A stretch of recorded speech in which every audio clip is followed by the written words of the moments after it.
This is Morning Juice. Sports, insight, and great storytelling.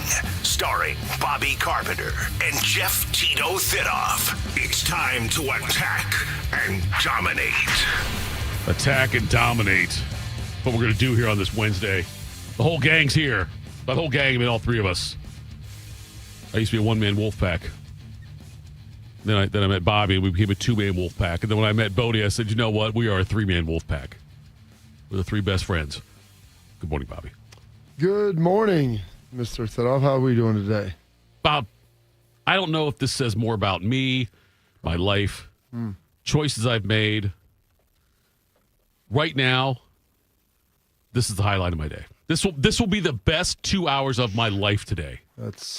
Will it be the best 2 hours of your life today? No, it's the 2 hours I'm looking for. Well, wow. Oh, no, I know what you're about to say. It is not my least favorite 2 hours, I'll tell you that. But it's somewhere in the middle, depending on how enjoyable the show is. So, yeah, I enjoy doing it. Once you get out of bed, I don't mind coming in here and doing this. Hardest part's always getting up every morning. So, got that going for me. Go ahead and cut that up for the promo for the show there, Bodie. I don't mind coming in here after I get out of bed. How are you today, Bodes? This is egregious, Tito. Just absolutely egregious what is happening. We are at a point in society where we have to draw a line between what's right and what's wrong. All right, we can do that. Beating a 4-win Auburn team by 7 points and moving up in the college football playoff rankings is wrong. This is egregious. Let me ask you this. This was a theory that I do an XM reaction show with Chris Plank on 84. Conspiracy theory. Name drop. Well, he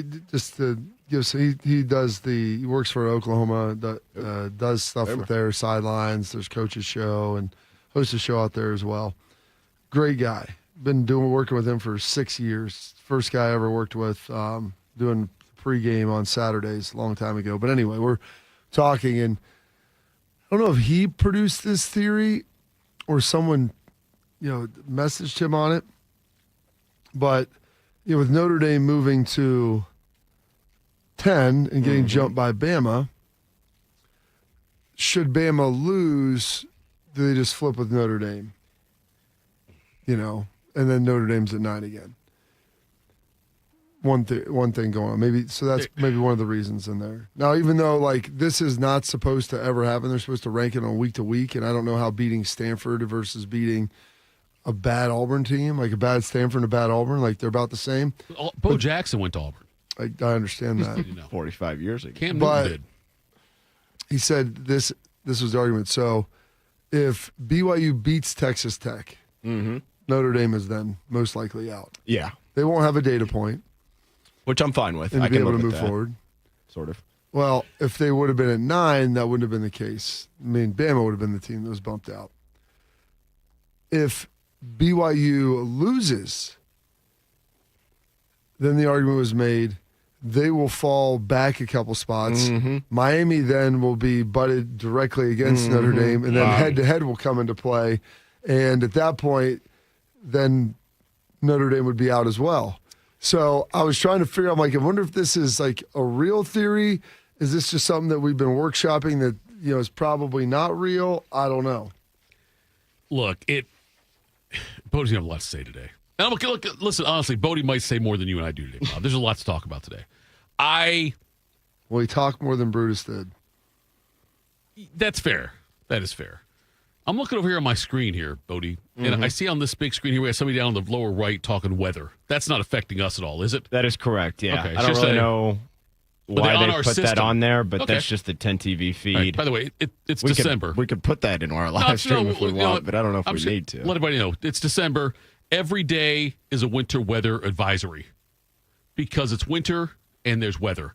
But, okay, getting back to last night. By the way, we'll do this 2 full hours here on YouTube, the Fan app, HD3. Download the show anytime. Catch us from 10 a.m. to noon on 10 TV Plus. A replay of this here show on the Fan 2, 1460 a.m. from 1 to 3 p.m. Morning Juice sponsored by Riverside Bank in Dublin. Austin Ward joins us at 7:23. Bodie, where else can they catch us now? That'd be on Facebook and Twitter, Tito. And those are definitive today, right now, in this moment. Twitter definitely is. Okay. And Facebook. That's fine. That's fine. It's Hold on. Oh, come on. Yep, live there too. We're good. I will chat with you on YouTube. The other places I'm not there yet, but on YouTube I will chat with you. Okay, so rankings come out last night. I'll do the other crap first. Hang on, I'll do this. OSU Northwestern, Saturday, men's basketball at 2 o'clock. OSU women, number 23 in the country, play at Northwestern Sunday at 2. Jackets host Detroit Thursday. Cavs host Portland tonight at 7. Ooh. Yeah, ooh, right. So, Bob, let's do CFP rankings next. Right, because you've got a lot to say because we got history. We got stuff that happened today in history. I think we do. Is it beefy today? I don't know. It just depends kind of what you define as beefy. Do I have to prep for any presidential questions? I don't believe so, but you wouldn't have been prepped anyway. That's fine. Here we go. Time to get smarter. Morning Juice presents Today in History. Here's your professor, Bobby Carpenter. All right. Work your magic, Bob. Oh boy, it is Wednesday, December 3rd, the 337th day of the year, 28 days remaining in this 2025. So basically 4 full weeks left. Today at noon, the all Big Ten defensive and special teams selections will be unveiled on Big Ten today. And then tomorrow, the offensive team will be, the same will be done. So it's something else that will be happening today in recent history. This date, 1775, the USS Alfred becomes the first ship to fly the Continental Union flag. The Stars and Stripes is captained by John Paul Jones. Also, the bassist for Led Zeppelin. There you go. He was John Paul Jones. Look it up. Not the same guy, but I'm saying same name. This date, 1800, the first election tie between Jefferson and Aaron Burr. It was done again 20 years later. It then goes into the electoral votes. If no one gets a majority, it's thrown into the House, and then ultimately voted on from there. Jefferson ultimately became president, as you well know. This date, 1818, Illinois becomes the 21st state in the Union, being formed out of the Northwest Territory. 1910, the first modern neon light is demonstrated by Georges Claude in Paris at the Paris Motor Show. Love those neon lights, Thitoff. Oh, you know what? They're great. Let you know where to go. Like a moth to a flame. It's like a moth to a flame. Yes, the neon lights. They've cost me some situations. There you go. 1956, Wilt Chamberlain makes his debut for the Kansas Jayhawks. Ooh. 52 points, 31 rebounds later. Kansas beats Northwestern 87-69. Yeah, but what was his, his body count, as the kids say at that point? No, I'd like to know what his free throw shooting was that night. Because, you score a lot of points, but if you make your free throws, you're not really a good basketball player. His body count was high. Whatever it was, I will take the over. At that point? Or, it may have just been coming into fame at that point. I'm telling you right now, every night, if you gave me the over-under on Wilt Chamberlain's body count for the whole life, like every day, I would do over 1.5, and I'd make a lot of money. Every single night, I'd just keep rolling it over. That's what she said. This day, 1968, NBC airs the TV special Elvis. If you ever take a trip down to the ocean, find yourself down What's the year? What year was this? 1968. Okay, that's right. That was the return special. That was the black leather. Yeah. And he's out there. You see him one time. They've got like the. My brother was wearing the leathers. You see him the one time. You missed it, Bodie. By the way, we're working with Carp to get a true Carp stories. With it. It's not gonna happen. What do you mean it's not? I give you a little taste of it in here all the time. No, wait, but if I write up a script. And we've got cameras here, Bob. It's 10 TV plus, 10 TV for crying out loud. You're telling me if we do that, you wouldn't participate in a Bobby Carpenter true football stories? I don't know if I'm old enough to put some of those stories out there. I think Charlie was probably in his 50s when him and Eddie when that started coming down. I got a little more time. You are closer to 50 than you are to 34. I don't know if that's true. How old are you? Well, that is true. Okay, so you're closer to 50 than you are to 34. At 34, you're wearing a spring chicken. I'm just saying that you are closer, though, to 50 than you are to 34. By, probably a couple months. What I said was correct. Yeah. We can't do a true Carpenter story. The green screen behind you. Sure. I don't know. You're not going to do it. I have to get over there to get a chair to do the demonstration. I'll get you a chair. I will personally pay for the chair. That's a big thing. This for me. date, 1979, 11 fans end up dying. This is the Who thing? Yes, when the seats good collapsed at Lord. Riverfront Stadium before a Who concert.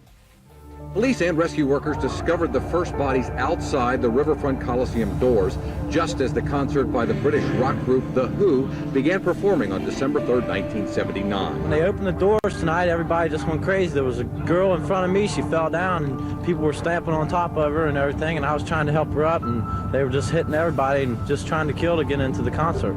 I think if I was any further back in the crowd, I wouldn't have made it. We're told that as many as 5 people, 5 deep, were laying on the ground. 11 people were trampled to death as more than 6,000 fans rushed to get inside. Immediately, Cincinnati's new mayor and its council went to work on finding out what happened and why. But in the numerous lawsuits and investigations that followed, a lot of the blame was put on the concert promoters and on the way tickets were sold back then. Something known as festival seating.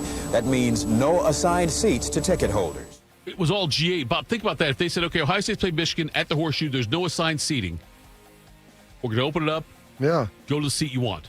That's what happened there. open seating. And by the way, Stampede. yes, it was Simba's down there. It's terrible. By the way, WKRP in Cincinnati, and many don't know, it was a sitcom about a fictional radio station in Cincinnati. Yeah. They actually addressed this in like a serious way after it happened. They called it, I think they got a lot of praise for it, the way they handled it. But yes, it was a dumb. God, if you say dumb, it's not. Oh, it's dumb. It's the fact that just the way people went in, like that speaks more to the where we're at as a society and how they let people in there. Right. They're I mean, like, hey, that's the go. problem. Right. And it was a big concert to Who, one of the best rock most popular rock bands at the time.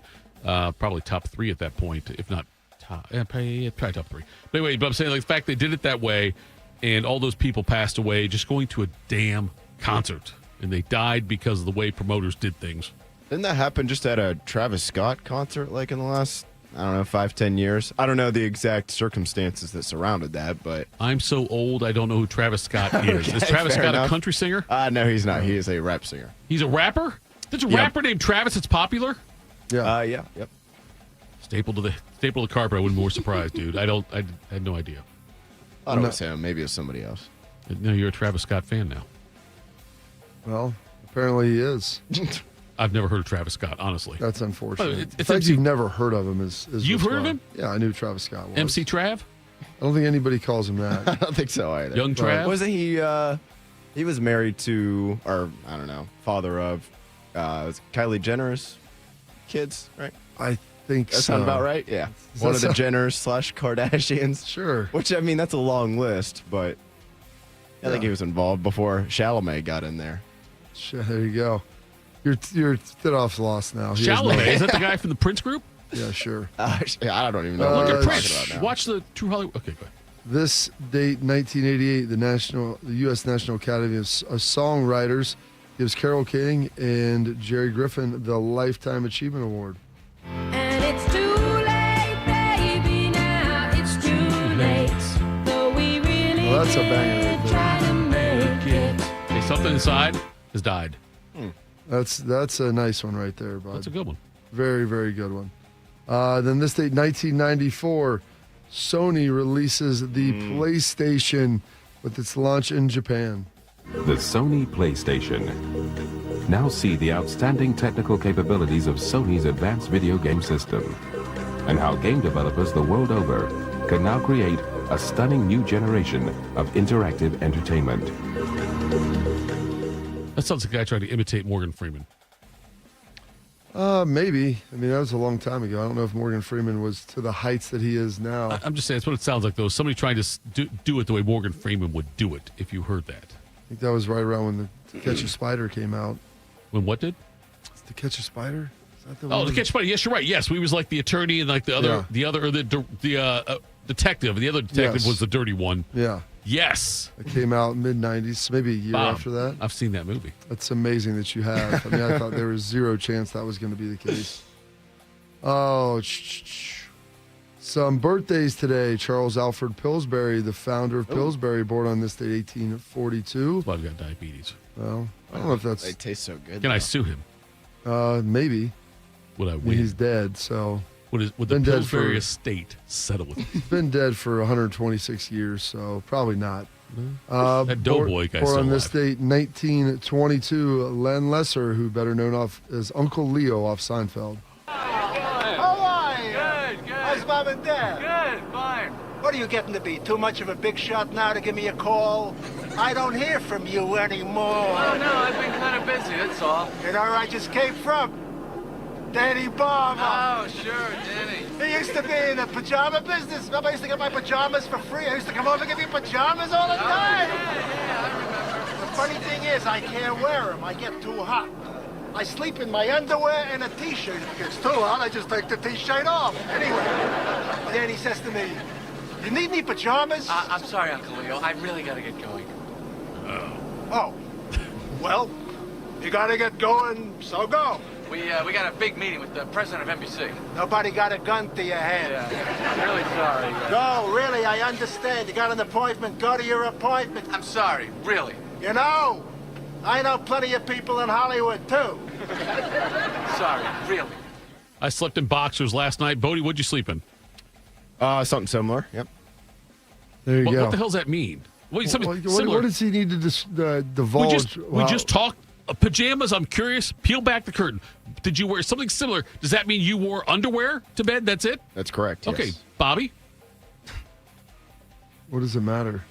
Because Uncle Leo, I'm asking you, do you Good sleep for in, him. Are you like a tops and bottoms Just pajamas depends. guy? Like in the winter, I'll sleep with a T-shirt on. Oh, nothing else. No, I'll usually sleep with Winnie some the sort of. Pooh? Yeah, Some right. sort of, some sort. Well, like in the summer, Two Halloween occasionally that's the stories. case. It depends on whatever I'm wearing and Last how I feel. night. Maybe a T-shirt and shorts. Okay. I don't wear pajamas. I mean, That's fine. Pajamas are for kids Do and you- women. Do you do a family pajamas? We all match. We do one of those every year. Is it for pictures or like for real? We wear them around the day after Thanksgiving. Day after. Okay, so like Or like the day before, right around Christmas. We pick Okay, so one you year. do We that. all buy matching ones across. Like my brothers, my parents, everybody, and like that's you all kinda the same ones. It goes that far? similar. Yeah, they all order them online and they go to It's like everybody's 30 house. of them. Yeah. Wow. So you order them online, they deliver them to your house, Right. and then everybody kind of wears them together. Thitoff. It's a pretty remarkable feat. Speaking of feet, are there feet in the pajamas? No. Do you wear a stocking? I don't know what a stocking is. With my honor stocking and my cap, like the thing from Twas the Night Before Christmas. A sock hat? Yeah. Do you do like a thing? Why would where- I need to do that? Because we have heat in it's our house. Christmas. I'm not a homeless man sleeping on a park bench. No, I don't. There's your poll question. If you're a homeless man, do you have a stocking or a cap? Mon or kerchief and I in my cap. There we see. That's what kerchief. That's what it is. I in my cap. You're right. Not stocking. Stockings You for just the. changed the words I to- did, you're right. Kerchief. Me and my cap. I've I never don't sleep in a cap either, so. I've never worn one like they have in the poem, like where it looks like it's a hat that goes down, like with the bottom of it goes to the. With the reservoir tip on the back? That reservoir trip. That's a good way to put it. Yes. I've never done that. They had hats. They had sock hats that they released that they came out when I was playing the NFL and I was in Detroit, and they were like the long. You'd probably call it more of a stocking cap, and that's what one of our equipment managers described it. I'm like, why is there so much space back here that like hangs down? Keith's got a pajamas with a flap on the back. That's interesting. Jeff Rimmer's middle half says has not owned pajamas since grade school. Yeah, like, I don't. Same. And by the way, I have all those pajamas. I wear them once, and then they're stacked in a drawer, and it's starting to get full because we've done this so many years now. Give them away. I probably Bobby, will. Here's your business. What's my business? Giving away pajamas, eBay. holy shirts and pants. Bobby Carpenter's pajamas, I'm Bob. sure that's what people want. I don't know if there's really a market for that. Do it. You know, political polling says that voters would actually sympathize with our situation. Yes, they would. What is our situation, Dad? Dad. Grandma knew. Ozzy Osbourne, born on this date in 1948.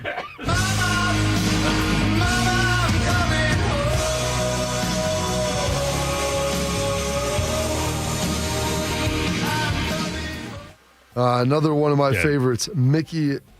Ozzy Osbourne did pass away this year. Mickey Thomas, the lead singer of Jefferson Starship, turning 76. There's Grace. Is that him? Oh, that's him. That's Mickey. That's him, yeah. Him and Grace sound very similar in that. They Grace. do. Grace Slick. She died 30 years ago. Oh. Grace is still alive, isn't No, she? she is. She's in her 80s. She's older than him. She's old and she's worn. Lived a hard life. I feel like Grace Slick's life resembled Jenny's off of Forrest Gump. Jenny's dead, though. Grace still alive. We know Jenny's Listen, dead. man, she survived that hotel balcony listening to Freebird up there. One of the great scenes in all of cinematography. Julianne Moore from The Big Lebowski, Hunger Games, and many others, turning 65. All right, Mr. Lebowski. Let's get down to cases. My father told me he agreed to let you have the rod, but as it was a gift from me to my late mother, it was not his to give. Now, your face. As for this kidnapping... Huh? Yes, I know all about it, and I know that you acted as courier. Let me tell you something. The whole thing stinks to high heaven. Yeah, right, but let me explain something about the rug. Do you like sex, Mr. Lebowski? Oh.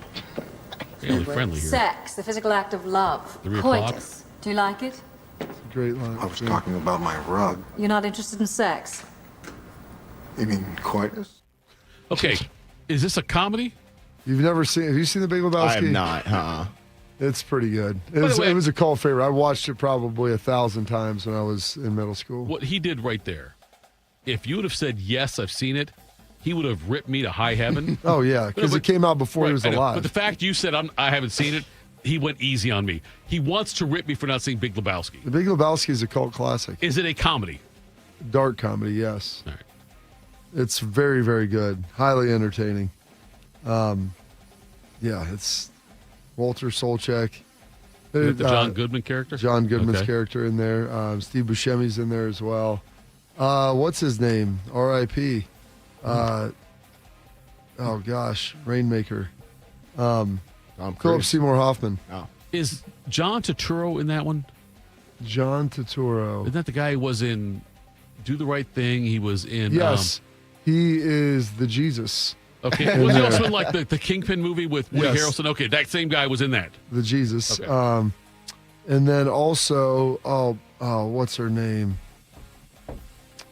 Grace Brother went Slick. to Ohio. No, her brother went to Ohio State. Ooh. She's a little bit of a mess now. Very attractive. She was in the American Pie. Tara Reid? Tara Reid. She was in that? Yeah. That was her first. That was like her breakout. Wow. Yeah. Has a great line in there about look fellatio. Brendan Fraser turning 57 today. Hi, Allison Gardner, Fast Sporting News. Oh, it's nice to meet you, ma'am. God, I can't tell you how thrilled I am to meet you. I was just wondering if there was a possibility you might consider doing something exclusive with me for the magazine. Oh. You know, maybe more intimate, one-on-one, just the two of us.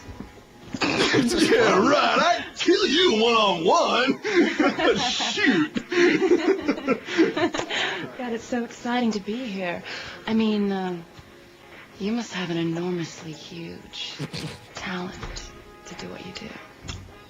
Well, you go out there and you just give 110%. And you hope you play good. And you want to play good. I think we played pretty good tonight. Oh, God, you were incredible tonight. I mean, watching you, I just kept thinking how unbelievably big your ego must be after a game like that. Oh, not that big, really. I bet it's pretty big. Well, it gets a little bit bigger. It depends on how happy I am. Woo. God. Heck, you want to go back to my place? I'll show you my bottle cap collection. Oh, God, that would be tremendous. All right, well, God. I should get dressed. Brendan Fraser. That's out of, I believe, Airheads, I think. Maybe not. Bob, while we were hearing all that stuff, I went through and did a search on Brendan Fraser movies. I have never seen a single. I know exactly who he is. I've never seen any of them. None of Airheads them. is amazing. I've never seen Airheads. I don't think that's from Airheads, though. That's what Mo said he that was. feels like it. Didn't he do like a TV series, or was it like was a baseball pitcher? I'm thinking something else. That would have been it, I'm guessing. Was there? Okay, yeah, that's what it sounded like. Was something like that. Behind the Cage, is that? He was in like the Mummy movies. I know that. Oh, yeah. The Scout? It's the picture of the maybe that's movie it. is Airheads is amazing. It's a cult film. It's unfortunately It's probably The Scout. It led with this on Wikipedia. Written by Rich Wilkes. Stars Brendan Fraser, Steve Buscemi, Adam Sandler. Adam Sandler, this was like his first movie.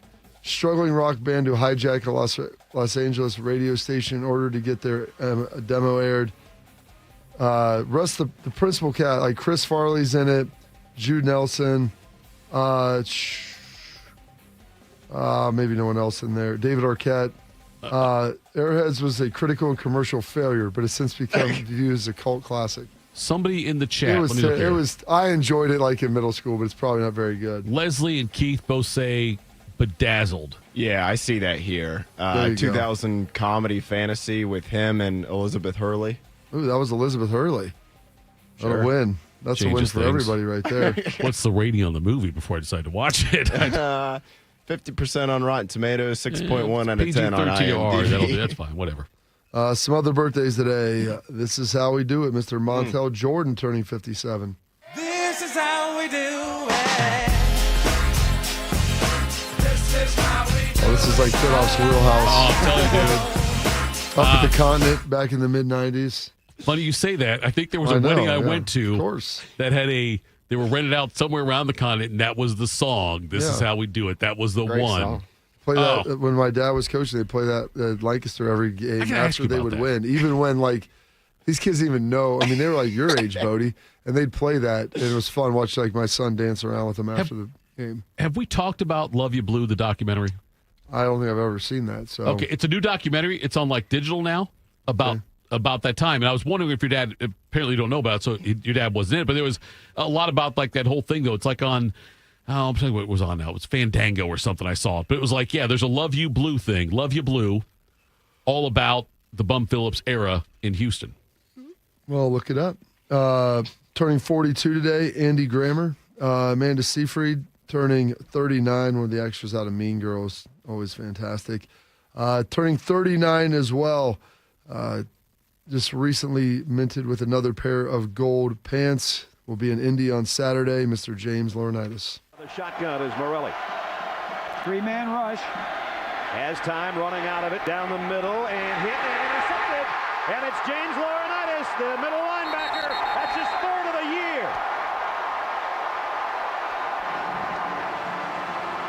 Still 10 minutes to go in the ball game. They don't have to go crazy throwing it. And they fumble it, and Ohio State gets it.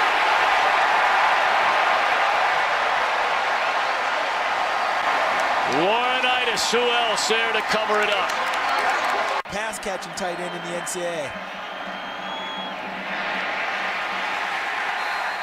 Another sack for Ohio State.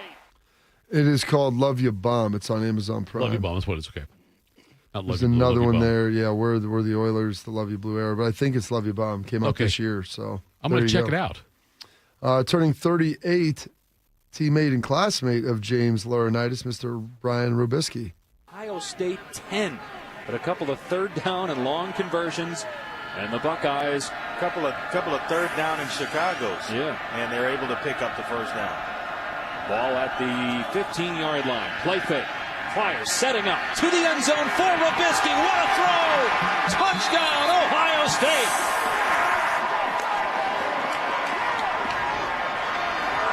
Well, when he gets hot, it's just take your medicine. How do you want it, on the ground or in the air?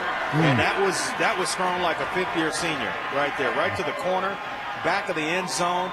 Receiver never had to break stride. Right here, look at the timing. Set your feet, the ball is in the air where the receiver can adjust to it. Excellent concentration by Brian Robisky, and Ohio State, they're rolling.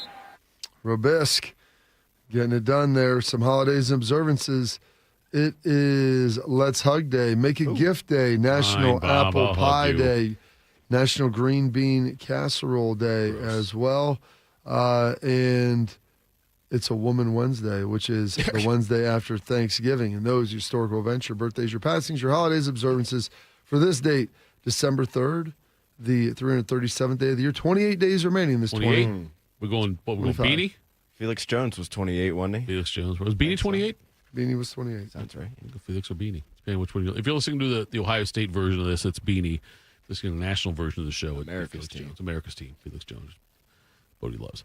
Well done as always, General. Coming up next, Ryan Day spoke. On Buckeye Roundtable. We'll hear from next Morning Juice. James Laurinaitis here for my guys at Green & Sons, the premier Kubota dealership in Central Ohio. Green & Sons has all the Kubotas you need to tackle your land and come out a winner. They have zero-turn skid steers, tractors from 18 to 171 horsepower, and also utility vehicles. My favorite is my RTV Sidekick. The best thing about Green & Sons is they've been family-owned and operated since 1970, and you will love dealing with the Green family and their winning team. Do what I did and check out Green & Sons located in Mount Sterling and Marysville or online at greenandsons.com for all your Kubota needs. We are the keepers of the wild, America's original and most invested conservationists. For more than 80 years, we've been committed to conserving wildlife and the natural landscapes that define our nation. From rugged alpine ridgelines to peaceful tall grass prairies, we've supported the conservation of more than 36 million acres of American wildlands. Our funding has led to cleaner water, fresher air, and improved wildlife habitat. From abundant fish and waterfowl populations to robust deer and elk herds, nothing is more important than maintaining wild spaces for adventurers to explore and wildlife to thrive. We are America's hunters and target shooters, stewards of the American outdoors.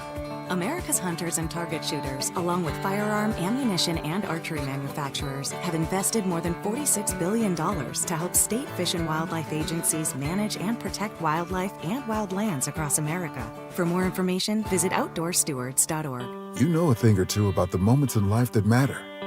You've seized those moments to embrace joy, accomplish great things, and build meaningful relationships. Is it time now to sit back and reflect on a life well lived? Maybe. Or maybe there's more to be done. Maybe this is the most important moment you've encountered yet. By volunteering with AmeriCorps Seniors, you can seize the moment, lend a hand, and get back more than you give. We connect you to local volunteer organizations with opportunities that fit your schedule and match your interests. Through AmeriCorps Seniors, you can support people in times of need and make your community stronger. You can become a companion to your older neighbors, brightening their days with friendship. You can even become a mentor for young people, serving as a role model and enriching their lives. Are you ready to seize your moment? Visit AmeriCorps.gov/yourmoment and get started today. At National Geographic Society, we believe in the power of wonder. It drives us to explore, pushes us to see the world differently, moves us to action. And we believe that today, wonder is more essential than ever. Wow. That's why we're supporting a new generation of explorers to ask big questions, make breakthroughs, and bring the future closer. Wonder awaits. Will you join us? Visit natgeo.org/wonder. One man is a national champion, NFL veteran, and local business leader. The other man is Tito. This is Morning Juice. Sponsored by Riverside Bank of Dublin. Here's Bobby and Tito. It's Bobby. It's Tito. It's Bodie. Bobby, listen, folks. We will talk a lot about the Penn State situation. I know. We'll talk about the CFP rankings. We'll do that in the 7 o'clock hour. I promise we'll do that. Right now, though, I want to tell you Ryan Day spoke yesterday on Buckeye Roundtable. And here's what he said about Fernando. Yeah, well, it starts with the quarterback, like you say. He's really good. Mendoza. He's smart, accurate, really gets the guys into the right play and makes very good decisions. They do a great job with their RPOs and their passing game. And then I think, the running game has been excellent. The offensive line does a great job with their technique, and their running backs run physical downhill. So they don't make mistakes. They don't beat themselves. And, they've been very efficient all season long. And then the biggest thing is, they're number one in the country in turnover margin. So they've been opportunistic on defense and taking care of the ball on offense. Simple, Bob. Do you want Mendoza or Sand quarterbacking Ohio State? I like Julian. Mendoza's good. To watch some film, talking to some people, really good, gets the ball out quick. First read's there, he's phenomenal. You get the second, third read, a little more shaky. Good athlete, doesn't run very much, doesn't really want to run, but can. But a very good player. If Mendoza's at Ohio State this year and Saints at Andy this year, do they both, right now, are they both 12-0 heading into this game? Probably, I would imagine. Just based upon how they played and who they played, I would think that would probably be the case. God, I just look at I feel like, I don't know why. Indiana's a good team, man. I know it is a good team. I get that. But I'm just saying, like, I've got such a, maybe it's a bias thing, Bob. But I look at it, I'm like, you know what? It could be. I'm like, Sayan's the guy. Like, Sayan's better than Mendoza. Why? Why not? Thank you, Bodie. That's a great answer right there. I could do that all day long. Why not? DFR. This is what my teacher used to always write on What's DFR mean? Details, facts, and reasons. You can't just say something. That's the problem that I have with many people. Give you a vibe. They just Gut throw feeling? things out. You don't have enough. You don't have enough credibility to have a gut feeling. Oh, I've got enough gut to have a gut feeling, Bob. That's true. Okay, come on. Let's be realistic here. So, okay, do you see anything Mendoza does better than Sayan, or anything that Sayan does better than Mendoza? I mean, you're parceling hairs. I mean, I haven't sat down and evaluated the guys like an NFL draft. Right. Mendoza is a fifth-year senior. Mm-hmm. Julian Sayan what redshirt is a redshirt freshman. Redshirt freshman, yeah. It's his first year as a starter, so there's obviously a lot more room for growth that he can potentially have. But, both guys have pretty good receivers. I would say that Indiana's group of receivers is probably the second best in the Big Ten to Ohio State's. And he gets the ball out. They have a good offense. It's called well. Like, they're a very well-coached team, and he plays into a big part of that. Second best in the Big Ten, but there's a drop-off after. I didn't say that they were really close, but they're both NFL caliber Yes, I would guys. say second best Big Ten. I was trying to think about there's receiving groups out there I think that are probably better. Yeah. Not in the Big Ten. Do you want to guess? They're probably top 5, top 10 in the country. I mean, they're pretty good. If you're going to lead, you can lead in something. Reggie Jackson's the all-time leader in strikeouts in Major League Baseball. Steve Kerr, who might be the all-time guy we banned, he said Mendoza's a better athlete than Sayan. That's a fact. Yeah, I would say that's okay. God, I wanted to ban Steve Kerr for that. Okay, fine. Bobby's saying you get a reprieve. He said it's a fact. It's Bobby a fact. asked for details, You're reasons, right. and facts. You're right. What's the DFR? Well, I'm saying someone's a better athlete than them. Lincoln Keno's a better athlete than Mendoza. Steve Kerr doesn't have any credibility that I would define as either. Like, you want to tell me why he's a better athlete? Well, he's a little taller. He's proven that he can run better. I haven't watched these guys go through any type of combine drills. Julian moves pretty well. I think he's probably underestimated as an athlete. And Mendoza... Would you say he's deceptively athletic, Bob? Yeah, he's sneaky fast. But he moves well. Like, he moves really well within the pocket. He can run it. But he's also 4 years younger than the guy. So he's going to get physically stronger and become a more physically assertive athlete as you age and just gain mass and strength. So I would agree that, probably Mendoza, but I still think Keenhol's a better athlete of all three, but whatever, that doesn't matter. It shouldn't matter, and hopefully it does not matter, but I think I would still take Sayan. I think I would. Yeah, I think most people would. He set the completion percentage record in the NCAA in the first year as a starter. It's amazing. So, there are guys that are much better athletes that you wouldn't have. That's just one piece of the evaluation of what they're able to do. But Julian really doesn't get rattled either. Plays well. I mean, Mendoza's shown that he, went to Autzen, got a victory, threw an interception, came back, battled down. Yeah. Drove down the field. So I said, I think the Heisman Trophy is going to go to the team that wins, the player that wins the game. I think so, too. I think you're right about that, Bob. Coming up next, quick hitters. Is Penn State dead? Maybe. We'll do that next. Morning Juice. Hey, what's up? It's T-Bone. If you've hit your medical deductible, now's the time to see Dr. Mark Levy. Get a custom oral appliance that stops snoring and helps you ditch that CPAP and pay less out of pocket. Call 1-800-MORE-SLEEP or visit sleepbettercolumbus.com before the year ends. Pain has a way of stealing the moments that matter most, especially during the holidays. It's not just your knees, back, your shoulder. It's the time with the family and friends. But in 2026, that could all change when your body remembers how to heal itself. It just needs a little help finding its way back. That's where QC Kinetics comes in. They're your partner here in Columbus that will help you heal that pain without surgery or without pills. It's your body's own natural biologics to heal itself. It's the best comeback story that you're going to find, powered by your own cells that built you in the first place. No surgery, no pills, no long recovery, just your body remembering how to feel alive again.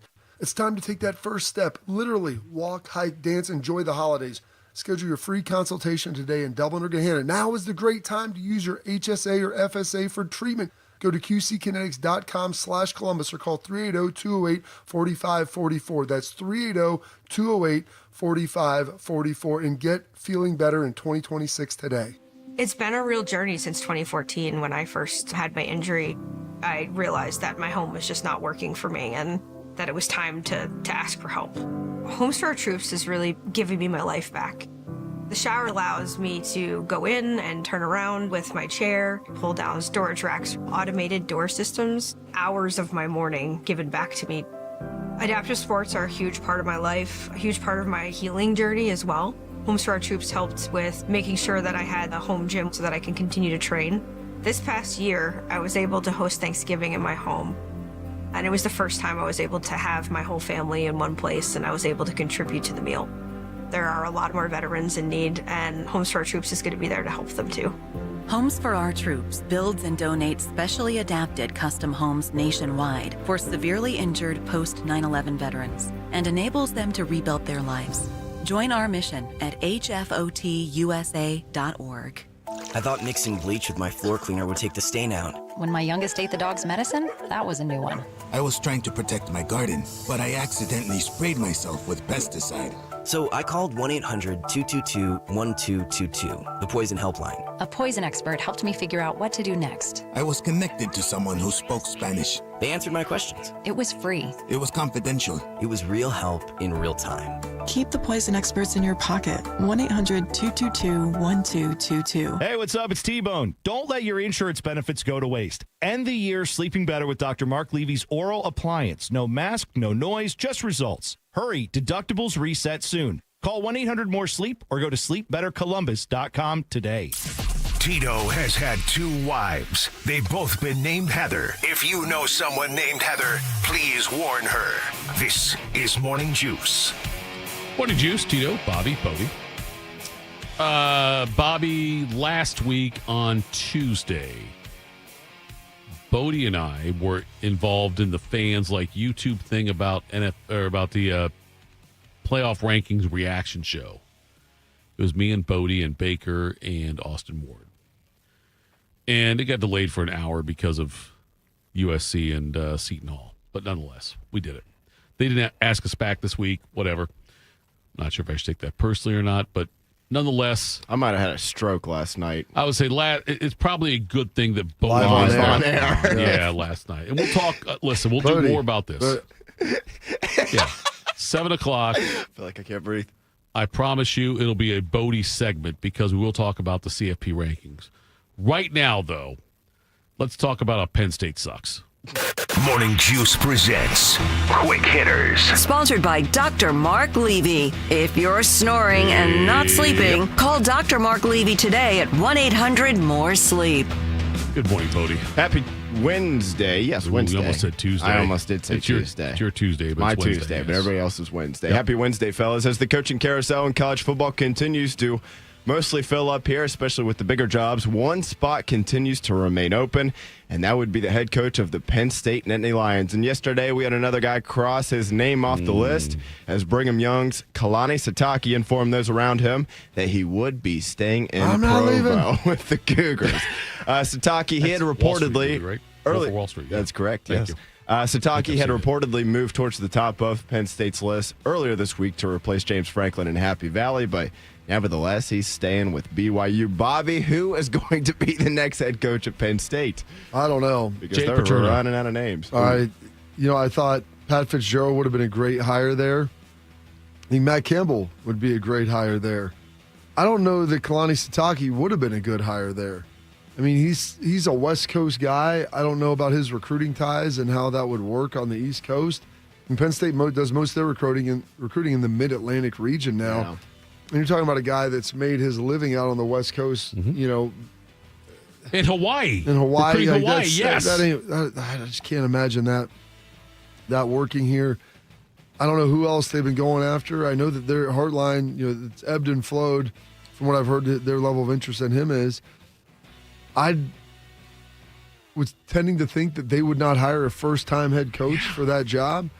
That may be where they're trending. However, I saw yesterday someone tweet out that put on Instagram that there was a plane that departed Columbus, Ohio at like 10:15 and landed in Happy Valley.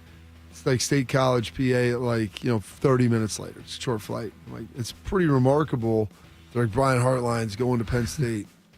was like, that might be true that flight occurred. I was like, I saw Hart in the facility at about 9:55. So was it a hologram or was it him? Was it him or a hologram? I touched him. So so I'm pretty sure he was real. I don't want to vacate wins, but whatever. Okay, go ahead. So I don't know. Maybe they do hire him. I'm not sure where else they would go at this point. I mean, everybody else seems to be taken. And a lot of these other schools that have fired, like Michigan State fired Jonathan Smith. I think they knew, looking back now on how the pattern of events happened with his settlement with Northwestern, they released a statement. He knew nothing about this. We were wrong. And they kind of just conveniently released that about a month ago. And people were like, man, they've been struggling at Michigan State, heard smoke. And it's like, I saw Pat Fitzgerald was hired before I saw Jonathan Smith was fired. It was like a press conference, this switcheroo, just sliding one in and out. The other through, like Kentucky fired Mark Stoops. And people kind of saw that as a little bit unexpected just because his bio was so big. I mean, Will Stein had the job the next day. Yeah. I mean, Hartline, I think, was the next up for that with his brother's ties to going to school there and everything. But Penn State fired James Franklin seemingly without a plan. I don't know who they've been talking to or how they've been gauging interest or what they've been putting out there. Maybe they've talked to people and people were interested, but they looked at like, well, this is how we're going to run. This is the contract we're going to give you. This is what our NIL looks like and everything else. And if you've got other options, well, that's not really what I'm down for. So I have no idea what they're going to do. Okay, so that's the thing, Bob. Now, if they could have a do-over, I think they'd still have James Franklin. If you say, hey, maybe we could turn it back, you keep Franklin, I think they would. I don't know. I'm trying to figure out, Bob, and you're among the three of us, I would say you're likely the smartest. No offense, Bodie. No offense to me. I'm trying to figure out why it is that all these people are not turning down, but maybe eliminating Penn State as an option for themselves. Well, that's the thing. We don't know the conversations that have happened about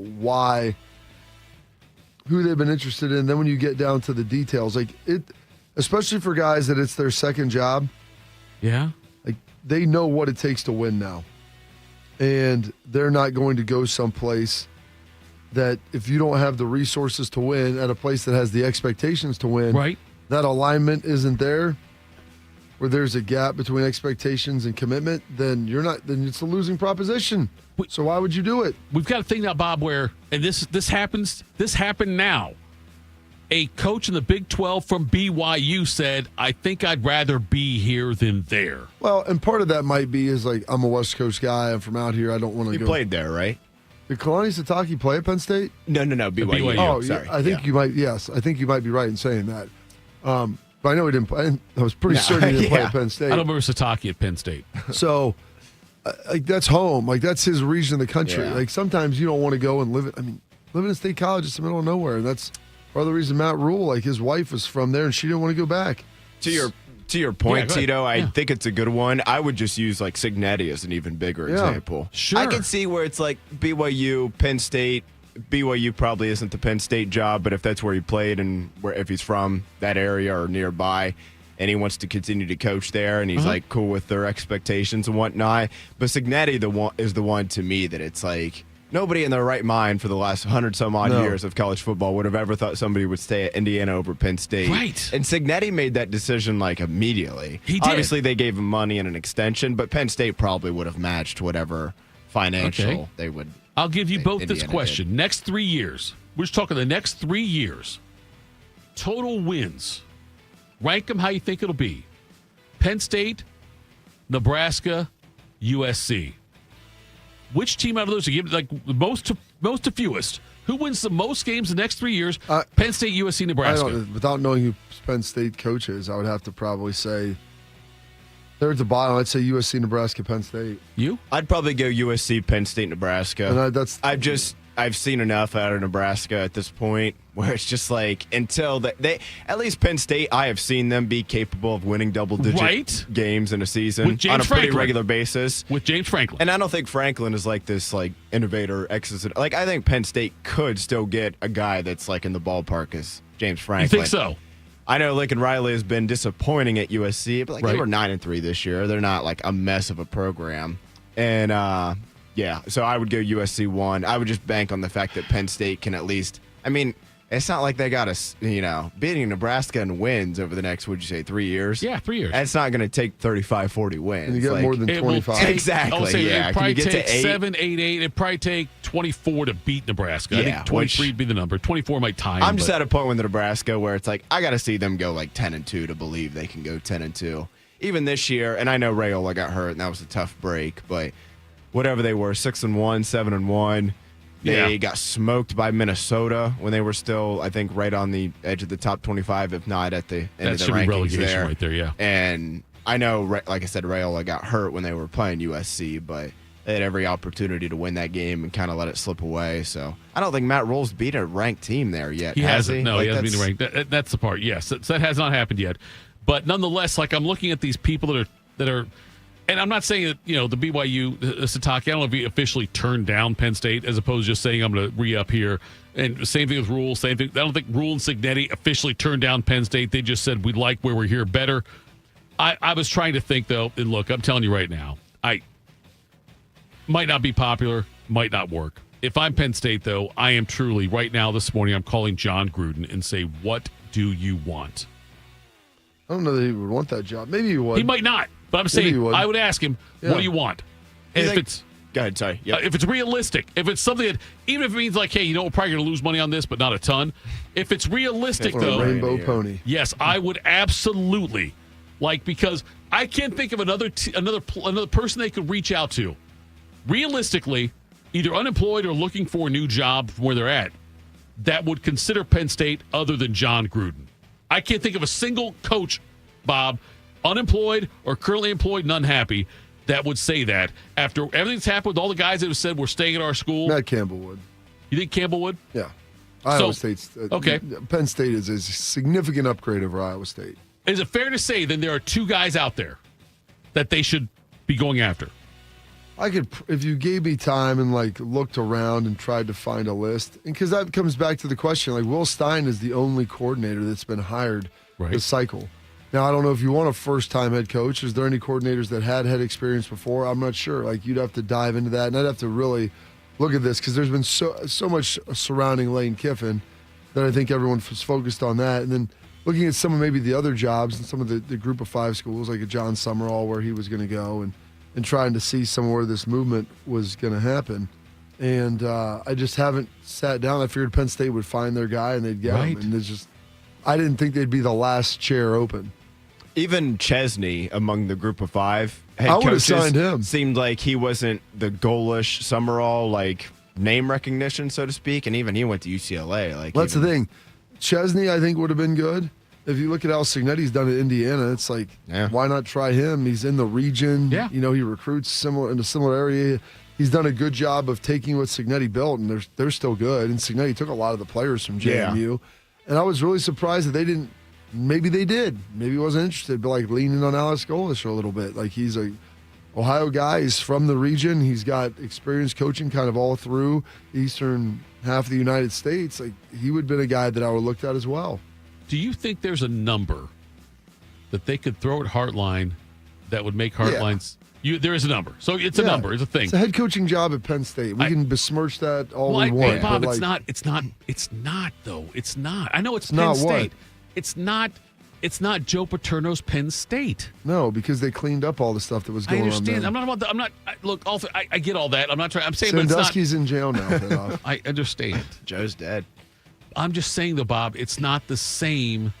They were ranked 3rd or 2nd in the country before the season. So what are you talking about? I don't think Penn State. I think if Penn State had a better game day coach, they would have. I don't know about winning a national championship, but probably. But they'd be a top 10 team. They were a top 10 team. I'm saying but Bob, do you expect Penn State to be a top 10 team next year? Well, no, because they signed 0 players today. Right. I'm saying going forward, it doesn't mean the same to the Penn State head coach that it would have meant a year ago, 10 years ago, 20 years ago. No, that's not true. That's not true. I don't know if you can say that a year ago. If you thought a year ago was a top 10 job, right? Whoever's going to take it is going to.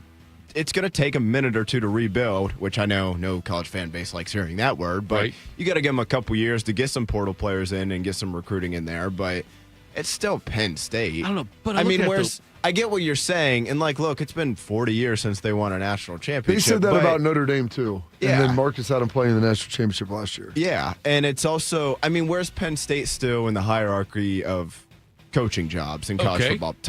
I would say minimum top 20. And it may even be closer to a top 15 range. And that's for Brian Hartline, and maybe he doesn't want it. I have no idea. But, if you were throwing the money out, if you were saying, is there a number? Of course there's a number. It's Penn State, man. I'm just thinking, though, if Penn State's a top 15 job, then why are Kurt Cignetti, Matt Rule, and Sataki all not engaging in it? Okay, because maybe that's not their goal as the coach at Penn State. I already just talked to you about Sataki. He's a West Coast guy. He's a Hawaiian dude. Why would he want to go to Happy Valley? He's at BYU right now, and if they win, they're getting into the CFP. I don't know if Penn State's still a top 15 job, just based on the people that are saying. Just because Kurt Cignetti left, they made him the fourth highest paid coach in college football. They've given him a lot of resources. It wasn't that job 2 years ago. He has made it that because he's built it. And he already has built that. So why would I want to go try to rebuild all of this other stuff that I already got? He's 62. There's external factors, just because one person turns it down, another person might not be interested for completely different reasons. And those reasons may be completely idiosyncratic to them. But apply to nobody else. And also, when you start ranking the jobs, don't get me wrong, I don't think the 12th best head coaching job in college football, the gap between 12 and 40 or wherever you want to throw Indiana, it's a lot smaller than it used to be. Sure it is. So for Cignetti, maybe he should, like all the reasons Bobby said, and throw on the fact that he can go 7-5 next year, and Hoosier fans will be like, well, hey, not the end of the world. At Penn State, you go 7-5 at your first 2 years. Hell, you can go 9-3, and that still wouldn't be good enough, frankly. So I can't believe Penn State though would have enough to offset with either a buyout or type of thing. We saw what happened with the Lane Kiffin. I'm not comparing Lane Kiffin to Cignetti, but Lane Kiffin though, he's got such an incredible number with LSU now, and such a great contract with LSU. He could suck. He's getting paid. And Cignetti is though too at IU. Cignetti could he get paid more at Penn State? I'm that's saying, the thing. You're acting like money is the be all end all. Lane turned down $1 million more from Ole Miss a year. He did. He gets 65 hours though of private plane. It's fine. $1 million. LSU said they're going to pay him his bonuses if Ole Miss keeps winning. That's right. Yeah, keep winning. He gets paid for that too. Has Penn State? Do you think Penn State has or should call Dabo? I'm not against that call. I was going to throw out Brian Kelly's name. Yeah, that's someone that I talked about yesterday. You want to talk about going from James Franklin to James Franklin 2.0. But that's better than he'd go the there. alternative. Yeah. He'd win a lot of games. Yeah. I think I brought this up a couple days ago when we were talking about it. You're not going to have to play Ohio State anymore on an annual basis. Right, yeah. Unrivaled. You could, exactly. You could, now granted, you still have obviously Michigan, you got USC and Oregon in the conference as well now, so maybe it balances out a little bit. But if you don't have to play the Buckeyes every year and you catch a break in the schedule where maybe you get, I don't know who they play exactly next year, but maybe they don't play Ohio State nor Oregon. Right. And maybe you go to Indiana, but you get Michigan at home and Washington at home, and all of a sudden you're like, well, hell, there's 10 wins if they can. Now, I don't know how many LSU guys are going to follow Brian Kelly to Happy Valley, unfortunately. I would think more would not follow him than would follow him. Penn State next year. That's the biggest problem they're going to have is filling out staff, whoever that coach is. If they're not currently employed and have people that are coming with them, a lot of the staff is getting gobbled up. Penn State's schedule next year, they get Marshall. Oh. They've got to go a big road game, Bob, at Temple. It's in Lincoln Financial rivalry Philly. That's right. They play Buffalo, not the Bills. Okay, so there's their non-conference right there. That should be 3 wins. Should be. Then at Maryland, also, these dates are not in order. It's just they do have to play at Maryland, at Michigan, at Northwestern. Host Minnesota, host Purdue, host Rutgers, host USC, host Wisconsin, and they're at Washington. Okay, so right there, the only 2 teams on that schedule is Michigan and Southern Cal. Right. Now, I'm not saying Penn State's going to go 10-2 next year. No, but it's still 9-3, 8-4. I don't see why they couldn't. Yeah. Coming next, top of the hour, and we will talk about why Notre Dame got screwed because it's Bodie Day. We'll do that next. Morning Juice. You know what hope is? Hope is action. Carving a path forward, even when it's hard. And kids who still know how to dream. They're the best pathfinders of all. So at Child Fund, Hope means helping millions of children living in poverty worldwide to grow up healthy, educated, skilled, and so all those good things can come true for them. Safe. And that means safe at home, safe at school, and safe online. Hope means walking this path together. All of us. Because when we work together, we can do so much more. That's right. Hope includes you. Child Fund. Because we need each other. To learn how Child Fund works with children in 23 countries to help them achieve their full potential, visit childfund.org. That's childfund.org. Hey guys, 13-year NFL veteran and Super Bowl champion Jason McCourty here, and I'm an innovation ambassador at FAIR, Food Allergy and Research Education.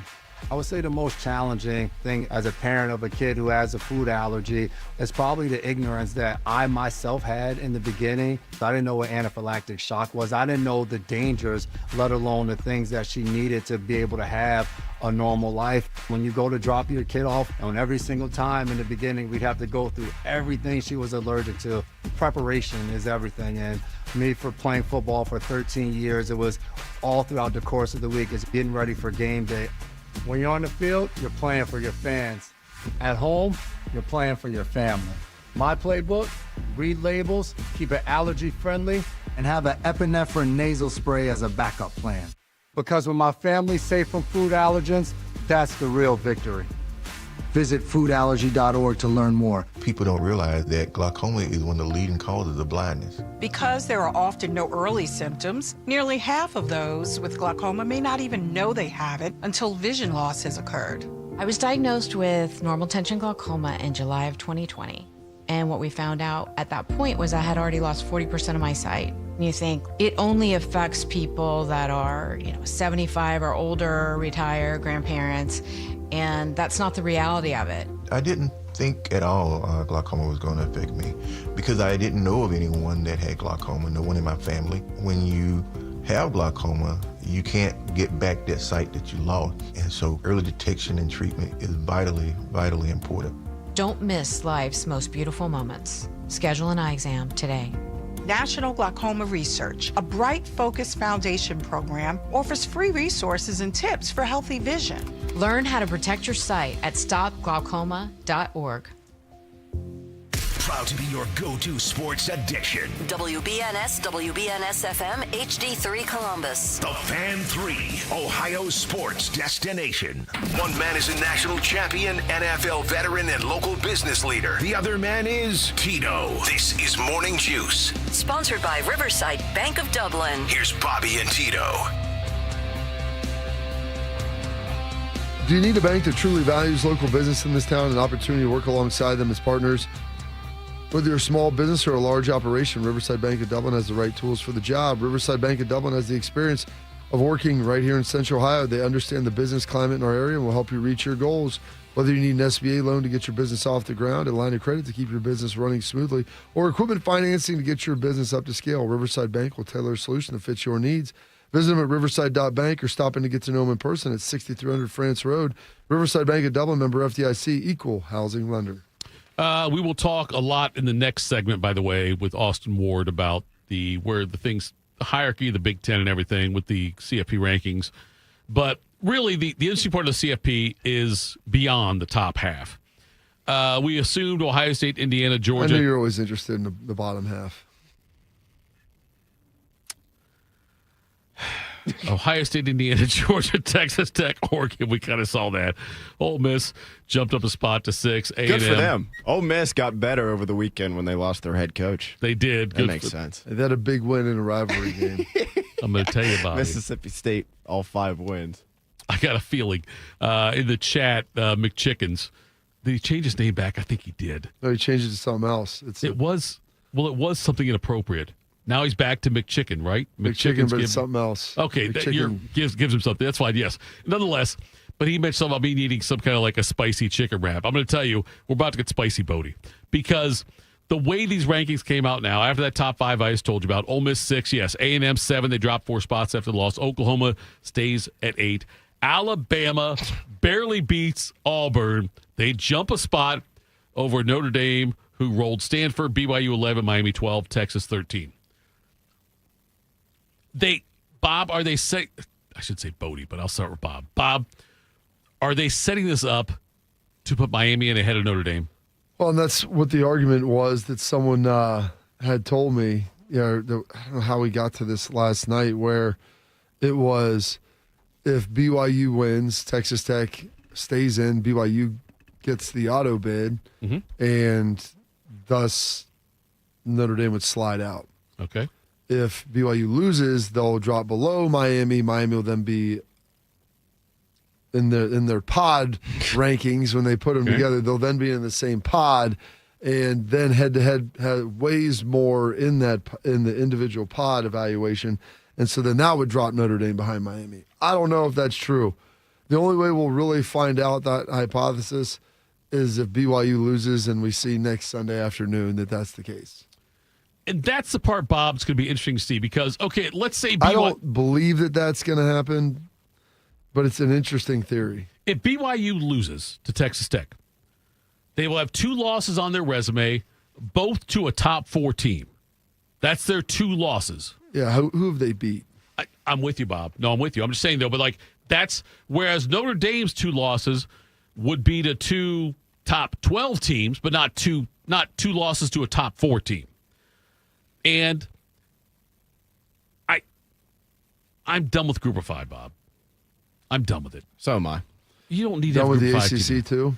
That's fine. ACC 5. Let's call them Group of 6. Let's go Power 3 and Group of 6. I am fine with that. Because now, okay, so Bodie, because I know you did not sleep last night, you have been analyzing and overanalyzing all of this. Notre Dame needs what to happen this weekend? I think they simply need. First off, Texas Tech has to win. They have to no be BYU. questions about it. They got to be BYU. I think they probably almost need Georgia to win at this point. Okay. And maybe even by double digits. Does Duke, Virginia do anything? I don't think so. Okay. Because that was another thing. I got a lot of thoughts. You're only getting one of those in. You're only getting, and I don't even know if you're getting one. Because Duke wasn't even in the top 25. They're and not, I think there was 3 Group of 5 teams in there. Yeah, right? Madison, Tulane, North Texas. North Texas as well.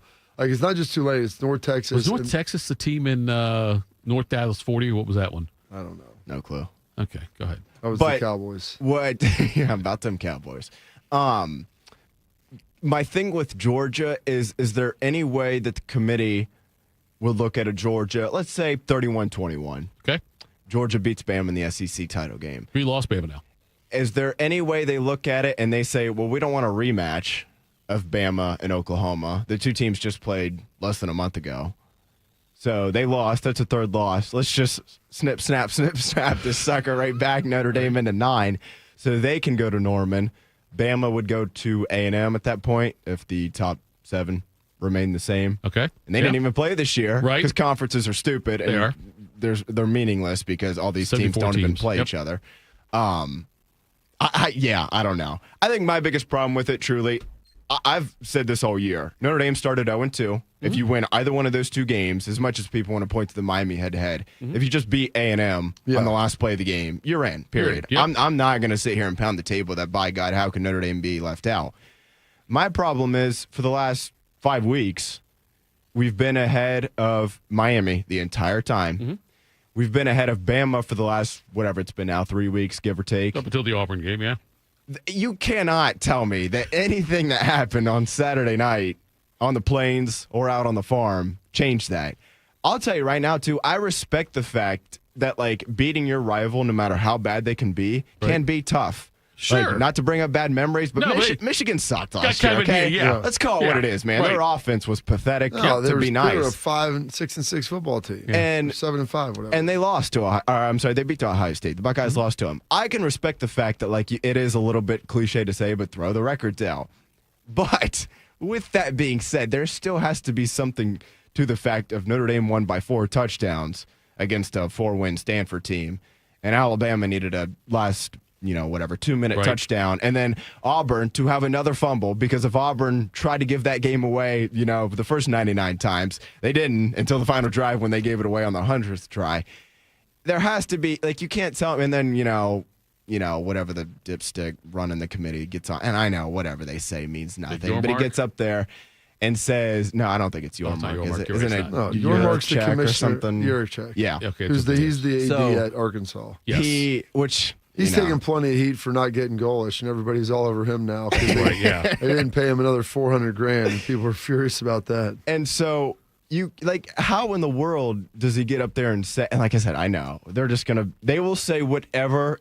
Yeah. They need. They will put the rankings together and then come up with the reasons why. Yeah. I understand that. Yep. But how can you get up there and tell the world, the nation, a country that was just weakened last night, that Alabama and Notre Dame have been neck and neck, and it's been a heated debate for the last few weeks. That 4th and 2. That 4th down conversion, apparently, is what flipped it. Well, Notre Dame was up 42-3 in the middle of the third quarter. It was a complete blowout. That's the problem I have with this stuff.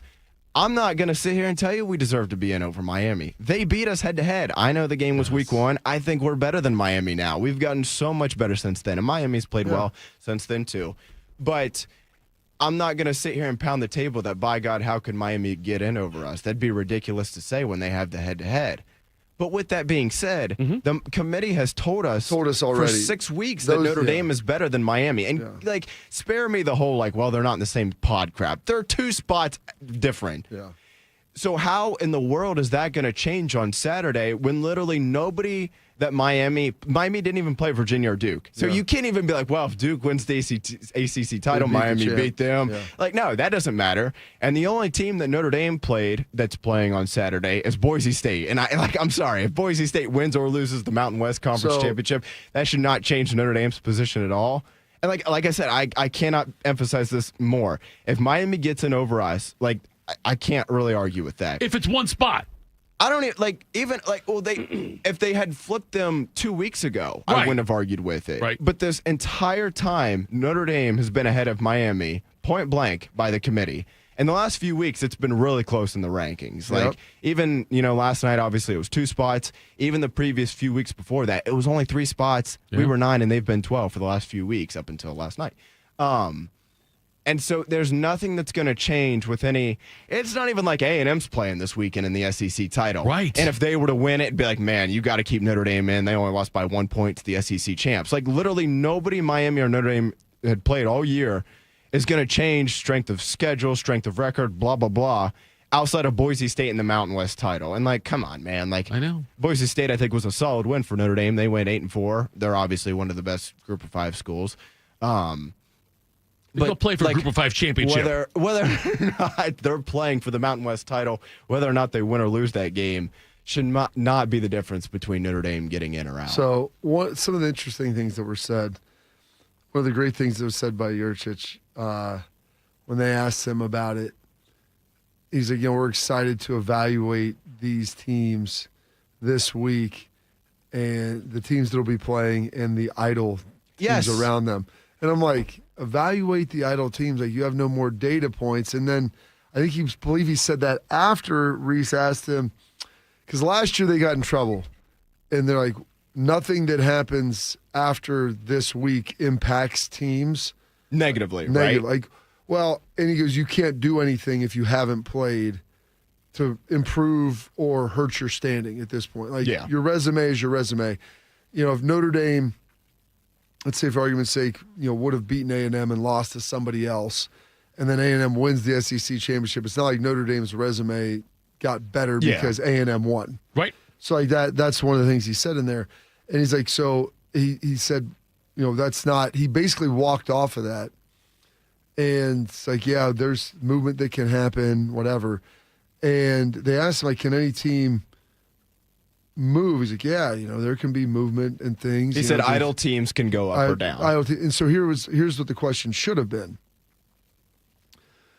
With respect to somebody gaining an automatic bid that isn't above you right now, with a team that wouldn't fall out, can teams go up or down with other idle teams? That's the question to ask. Not can they go up or down, because if BYU ends up beating Texas Tech, BYU is getting in, and Texas Tech is staying in. Yeah. They're going to slide down a little bit, and that would bump out Notre Dame. The question is, can 2 idle teams move with respect to themselves, regardless of what else happens, because that's what you're then asking about that Miami, BYU or Miami and Notre Dame scenario where can Miami jump Notre Dame when neither one of them are playing? Yes, and that's my biggest problem with the rankings. Not Miami jumping Notre Dame because they beat them head-to-head, obviously. But the committee has told us that yes. And I don't even, if you really want to get into the nitty-gritty of it, I don't know how you can knock BYU down below Miami for playing a 13th game that Miami didn't even earn.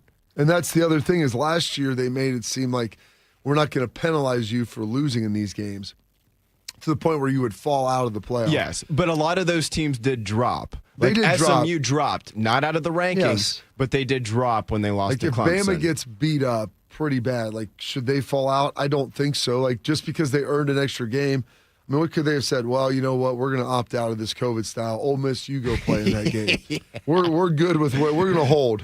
It's like a game show. I'm going to hold. You want to move? No, we're going to hold. Pass. What angers me is that I'm going to check.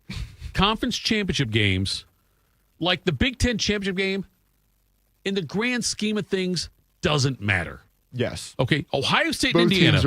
Both teams. They'll both be top 4, right? Getting by. Here's Almost my question: certainly, yeah. If Bama beats Georgia, or BYU beats Tech, are you putting Oregon in as the 4th team? They could be. They could be one of the 3. Yes. Are you gonna have 3 Big Ten teams get a bye? I could see Bama skyrocketing. Even if they beat Georgia 24-23. Alabama gets into the bye? I wouldn't shock me. Because they would have beaten Georgia twice. Right. Yeah. Okay, that's SEC, I get that. What I'm saying, though, is that if they beat Auburn by 7. I saw this on social media, and we see it every year, but if Ohio State and Indiana both rest their starters, okay? To say, we don't care. Whatever. We're going to rest our starters. We don't want Sayin. We don't want Tate. We don't want Jeremiah getting hurt. We're resting our starters, and the game ends up being some, bogus, boring 17-14 game. They're both still in the top 4. So in that regard, we have a 1v2 game that in the grand scheme of things doesn't matter. You're still getting a bye. Yeah, but I think there is some seeding nuance there to being 1 versus 4 of who you would rather play. And I don't know. Is it better to be 1 versus 2 or 3? That's what someone was asking me. They're like, well, would you rather play this team versus? I'm like, it doesn't matter. I go, the one thing it does is who's sitting at 5 and 6 because you're getting the ACC champ and the Group of 5 champ. Yeah. 7 and 8, you're getting a home game, but it's going to be against a pretty darn good football team. And then you're going to turn around and not have to play Ohio State. Yes. I assume Ohio State's going to win the Big Ten championship. Not that that's a guarantee, obviously, but that's, that would be my pick. And the difference between having to play, I think once you get past the Buckeyes, let's say it's in some order, Indiana, Georgia, and Texas Tech. Okay. Sign me up for all 3 of those over Ohio State, right? Sure. So the fact that you could get, I don't even know which is going to be more difficult, the ACC or the Group of 5 winner, frankly, but you get a home game against them and then a neutral site against somebody not named Ohio State. That's a very winnable path to the semifinals. Can we all agree, though, common sense here, Boise State's the reason this is all screwed up? In Cincinnati, right? Well, yes, Cincinnati. That's fine, yes. Boise State, Cincinnati. Because the fact they showed that we belong in these Central playoff. Florida. Yeah, we belong in this For so thing. long, the Group of 5 teams kind of were getting hosed a little bit. I still always felt like it was a little egregious because the difference between a Power 4 or at the time Power 5 conference schedule and whoever UCF was playing every week, I think that adds up over the course of 12 games. But yeah, I think it's time to do away of the Group of 5 because basically all those schools outside of Boise are now in a power conference. Yeah. You're right. They all moved over. Nothing against James Madison or North Texas, but those schools disrespect meant. With all due respect, those schools aren't what Boise was, what Cincinnati was, what Central Florida was. No, it's not that. Cincinnati went and won in South Bend. Central Florida beat Auburn in a bowl game. Boise beat multiple Power 5 schools at the time. I don't think a Group of 5 team wins a playoff game again this year. No. Okay. I don't think they'll probably get smoked. Honestly. If they have no chance to win it, by the way, Miami or Notre Dame could win a first-round playoff game. Oh, and the debate's over because you just put them both in. I know. I'm saying get the Group of 5. Anyway. All right. I would rather see a group of 5 playoff. That would be more interesting for me. Separate playoff. You mean? Yeah. I'm with you on that. Yes, give me that. I that. think most people would sign up for that and saying, okay, if let you're not Boise in there, join the Big 12 and put them in the Pop-Tart Bowl. Pop-Tart Bowl. Yes, coming up next, Austin Ward joins us. Morning Juice. My mom is a veteran and she was injured in the line of duty. I hurt my leg in a training accident when she was only 2 years old. She had 7 different surgeries over the span of 9 years, and there were tons of complications. I couldn't be the mom my kids needed me to be. She missed so much. After my last surgery, I got an infection so bad I thought it was going to kill me. I told her she couldn't leave me yet. There was still so much she had to see. I hadn't even graduated. I'm doing much better now. I may have lost my leg, but I've gained so much. I'm an active part of my kids' lives. She can kick a mean soccer ball. DAV's been there for me and my family. Through thick and thin, they've had our back. Every year, DAV helps more than 1 million veterans like Sandy get the health and disability benefits they've earned so they can achieve victories great and small. My victory is getting my life back. I got my joy back. We got our mom back, thanks to DAV. Support more victories for veterans. Go to DAV.org. I always tell people I was the luckiest guy in the world. I wanted to be an Army man or a fireman, and I got to do both. As a firefighter, my job was about saving lives. I never thought one day I would be fighting for mine. After spending his career answering the call to save others, Ken was diagnosed with ALS. Now he's facing his biggest battle, for more time. For 70 years, Muscular Dystrophy Association has been answering the call to help people live longer and more independent lives. MDA means to me hope. MDA is leading the way for people living with ALS, muscular dystrophy, and other neuromuscular diseases by accelerating research, advancing care, and advocating to empower families like Ken's. I wouldn't be living as good of a life with ALS if it wasn't for MDA. MDA is helping people live stronger and love longer. Learn more at mda.org today. What does it mean to give 100%? It means giving everything you've got, every single day. That's why the V Foundation gives 100% of every dollar donated directly to cancer research. So no matter what you give, we give 100% for life-saving research victories, 100% to making new discoveries that lead to innovative treatments, 100% to groundbreaking cancer research that could one day save someone you love. We know cancer research is working.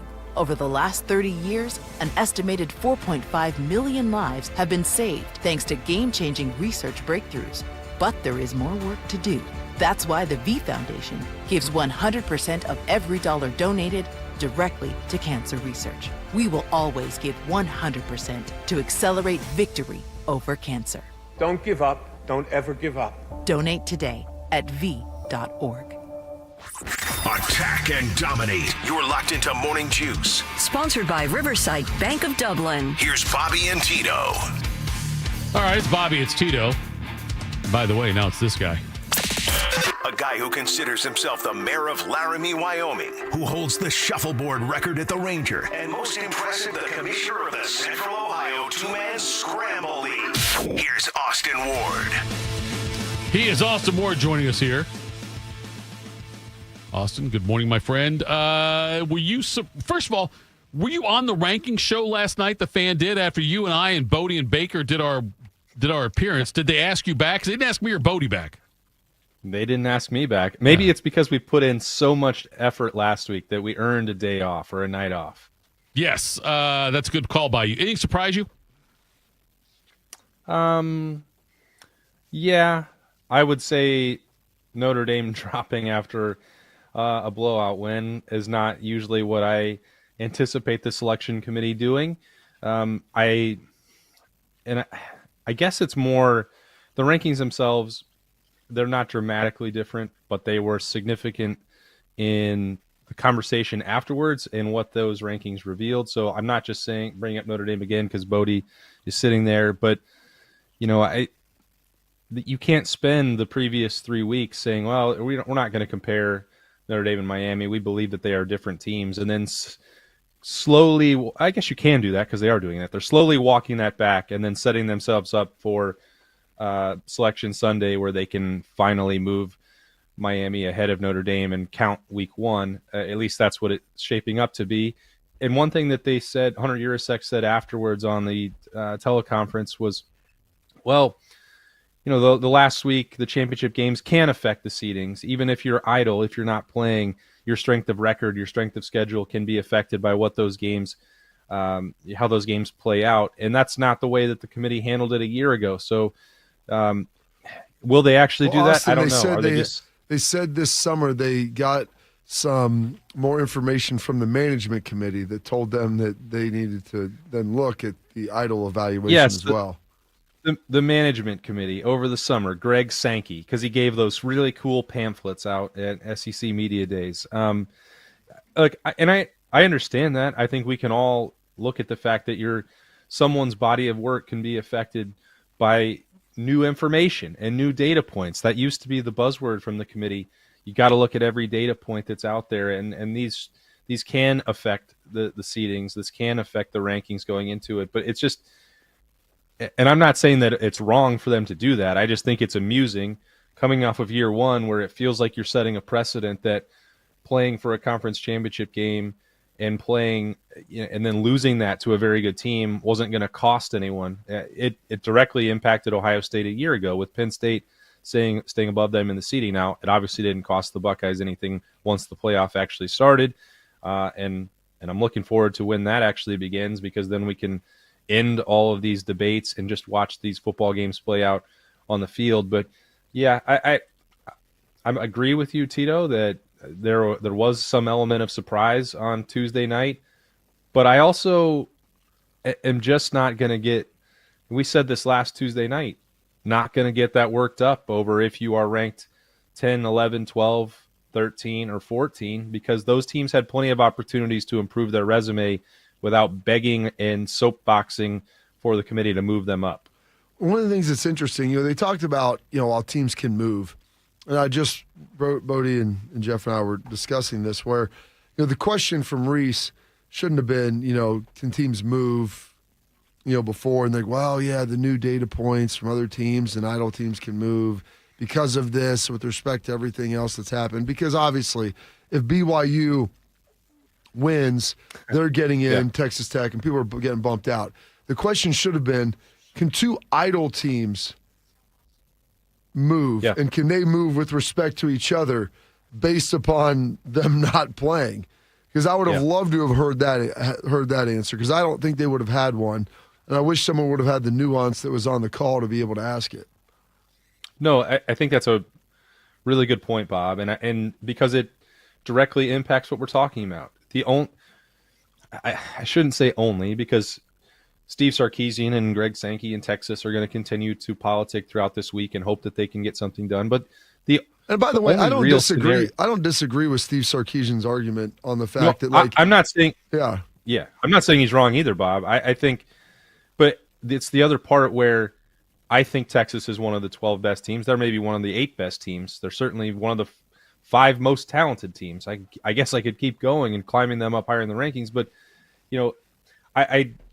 the reason that I'm also not going to get upset, and I don't even disagree with, as you said, with Sark, because if they had played Bowling Green instead of Ohio State, yes, they would be in. But they also played Florida and didn't win. So how angry and upset can we really be? They still had everything within their power to get in, and they dropped the ball on their own. And frankly, if we're going to be critical of their resume, the way that the committee continues to be, they were not that impressive against Kentucky or against a handful of other opponents where they had to escape, whether that was overtime or fourth quarter comebacks or whatever else. So that's getting deep into the weeds, and why I don't even know that the Texas conversation has to be all that relevant compared to Miami and Notre Dame, because they didn't feel like they wanted to have that conversation about head-to-head mattering on Tuesday night, and they've avoided it for a month. And it's just like, rather than ripping the Band-Aid off and immediately saying that they were wrong, they're just peeling it off and letting those hairs rip and feeling that pain 1 week at a time. Because I don't think given the records, given the strength of schedule, and given the head-to-head, that there's actually any legitimate case for Notre Dame to remain ahead of Miami. Was Ryan Day winking at you, and do you like Ryan Day winky emoji?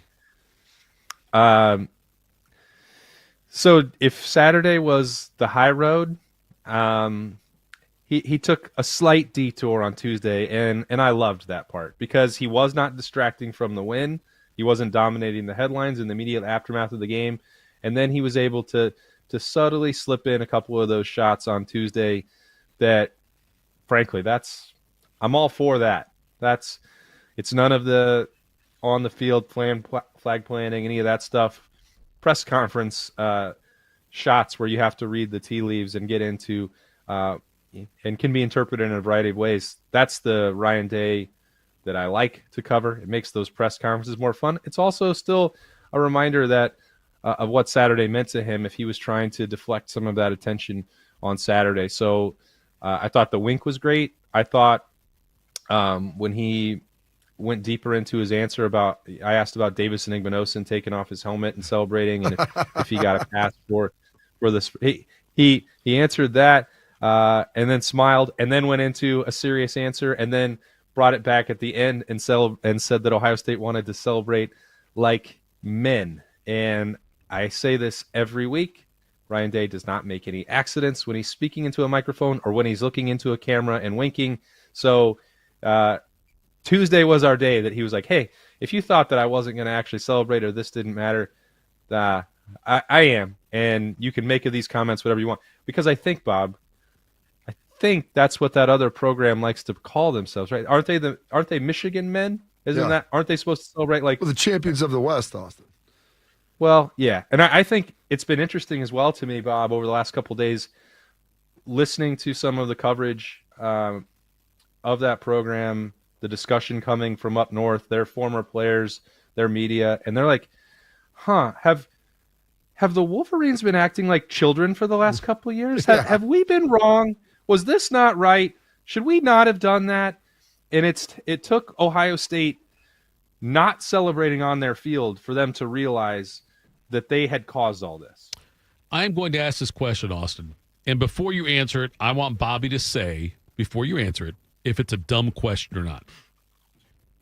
Bobby loves this game. We play it all the time off the air. Is the Michigan game a tougher game to win this year than Indiana? Bob, dumb question, smart question. I think it's a fair question. Thank you. Go ahead, Austin. Yes, I would say that it is. The rivalry in the game came not just with a physical test, but also a mental hurdle. We can say now, especially that it's over. We were saying it last week. Ryan Day had changed his approach. We broke down the errors that he had made coaching against Michigan, how out of character he acted during the build-up to it. He spent all of last week being himself. He's still being himself, and he cleared that part of it. The proof was on Saturday at noon, or even slightly before noon, when he came down that tunnel and smirked at the Michigan fans. I think everyone around him pretty much knew what was going to happen, including the Michigan fans. So that and Michigan is still a good team. The snow and the weather made that another factor that was more difficult for both teams to manage. Michigan had a top 10 rush defense. Ohio State we'd spent the first 8-9 weeks of this season asking if the Buckeyes were going to be able to run the ball, if they were physical enough to win games, if the passing attack was limited. None of that exists against Indiana. There's a historical level of dominance that is expected when these two programs meet. They just met in a top 5 showdown a year ago, and Ohio State answered that bell against Curt Cignetti. They have full respect for him, and I'm not saying that Ohio State wants or has to go into Indianapolis on Saturday night and win this game 42-3 like it's 2015 all over again. Like that's not what has to happen. This is a different Indiana team. It's also a different Ohio State team. Every year is different, but putting this team back to full health with no mental baggage that they have to check at the door at Lucas Oil Stadium, going into a climate-controlled dome, fast-track scenario, I have a hard time thinking, Tito, that there's any team right now that can actually beat Ohio State, maybe Indiana. I mean, Indiana earned their right in. They're 12-0. They're number 2 in the country. You go through their metrics. It's not a fluke that these two teams are playing, but I just believe Ohio State is in an elevated position compared to everyone else in the country. And until that's proven wrong, that's where I'm going to be. I like that answer. The question more, though. The question was a fair question. That was actually good because there's a psychological element that came into that was very important. Indiana, I don't know if they're the second most talented team, but I believe that they're definitely a top 5 team when it comes to execution, how they play. I know this isn't Michigan, Austin. You mentioned, they're inside. It's at a place at Lucas Oil that they've won. Outside of their first trip there, they've won every other time that they've been. It's been very impressive, a lot of those games. I don't use the term worried, but Indiana, they can play ball. Are you worried? Yeah. What can they do to impact Ohio State, and is there any concern that this may not go the Buckeyes' way on Saturday night? Yeah, there's certainly, and as I said, they're 12-0 and they're number 2 in the country. There's a lot of ways that Indiana can test this. It starts with Fernando Mendoza, and another reason that, again, I want to be fair about it. Indiana is capable of winning this game. Vegas has it at 5.5 point spread. I'm not treating this like a lot of the previous Indiana Ohio State matchups before, where I was really skeptical, including last year, where I was skeptical of how real some of that was. But one of the big differences between, I think, this Indiana team and last year's is some of the work that they did to build up in the trenches. We had seen, Indiana put up a bunch of points a year ago, and they've done that a number of games this year, and they've been flashy and did this, brought in a transfer quarterback a year ago, did the same now and Mendoza, I think, is certainly more capable of providing a test than Rourke, but it's the offensive line. It's the defensive line. Indiana is better equipped to fight a battle in the trenches with Ohio State. I don't know if they're good enough to win it across the board. I think you look physically at the size of the defensive line, and Burma was having this conversation on the beat earlier, where you look at Indiana on the roster, and it's just like undersized, 6 foot, 6'1", 250, 260 compared to what Ohio State has. But then you watch undersized guys dominate and push around Oregon the way they did a couple months ago. These are good players.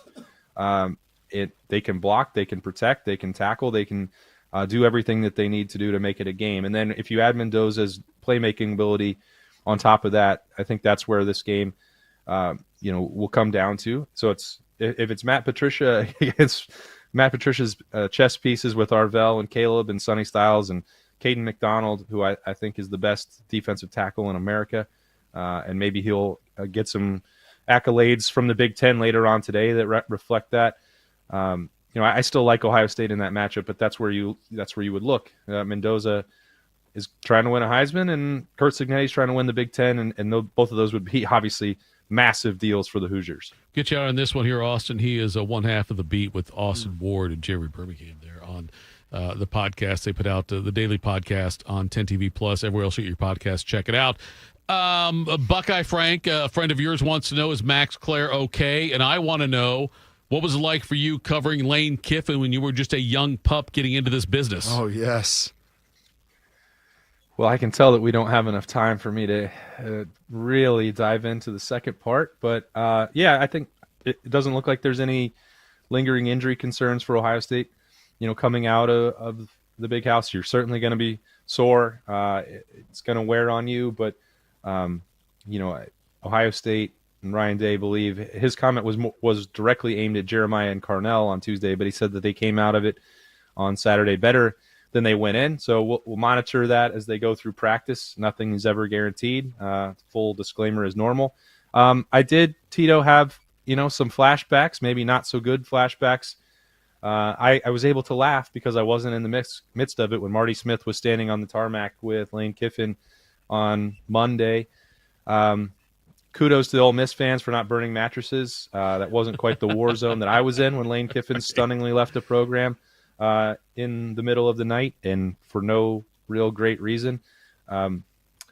It was not a fun time I'll tell you that.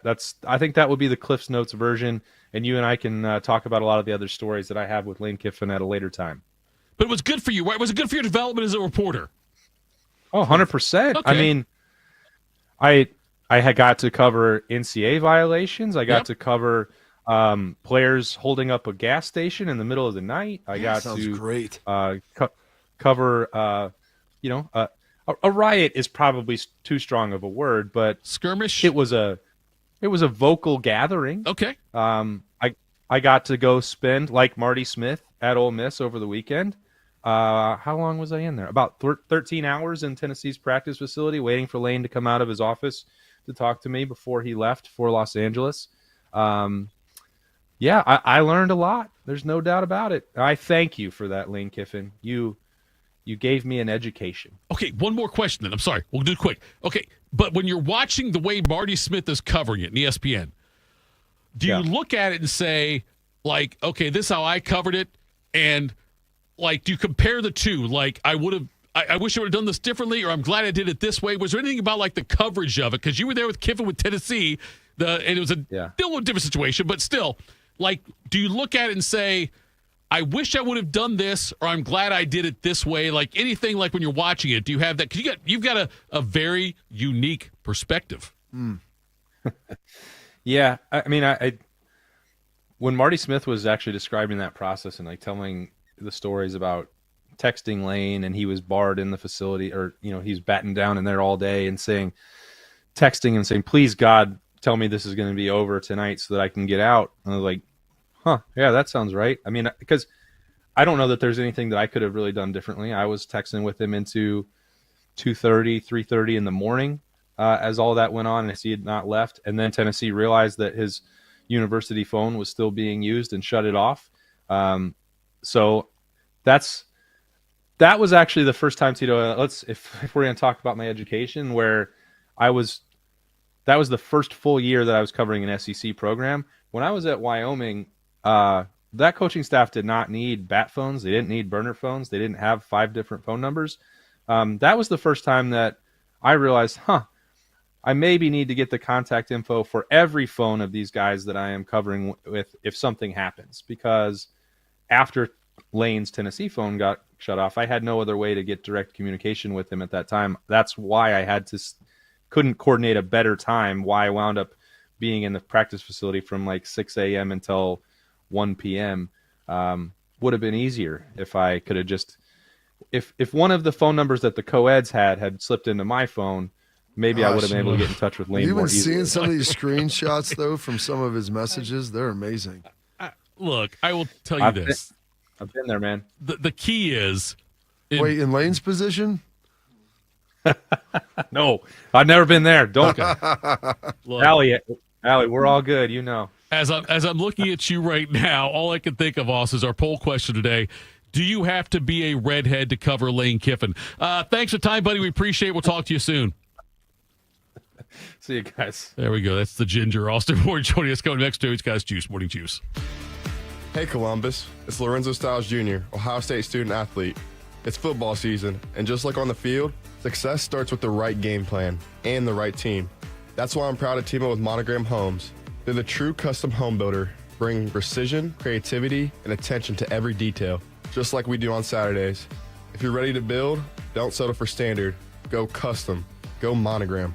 Visit monogramhomes.net to start building today.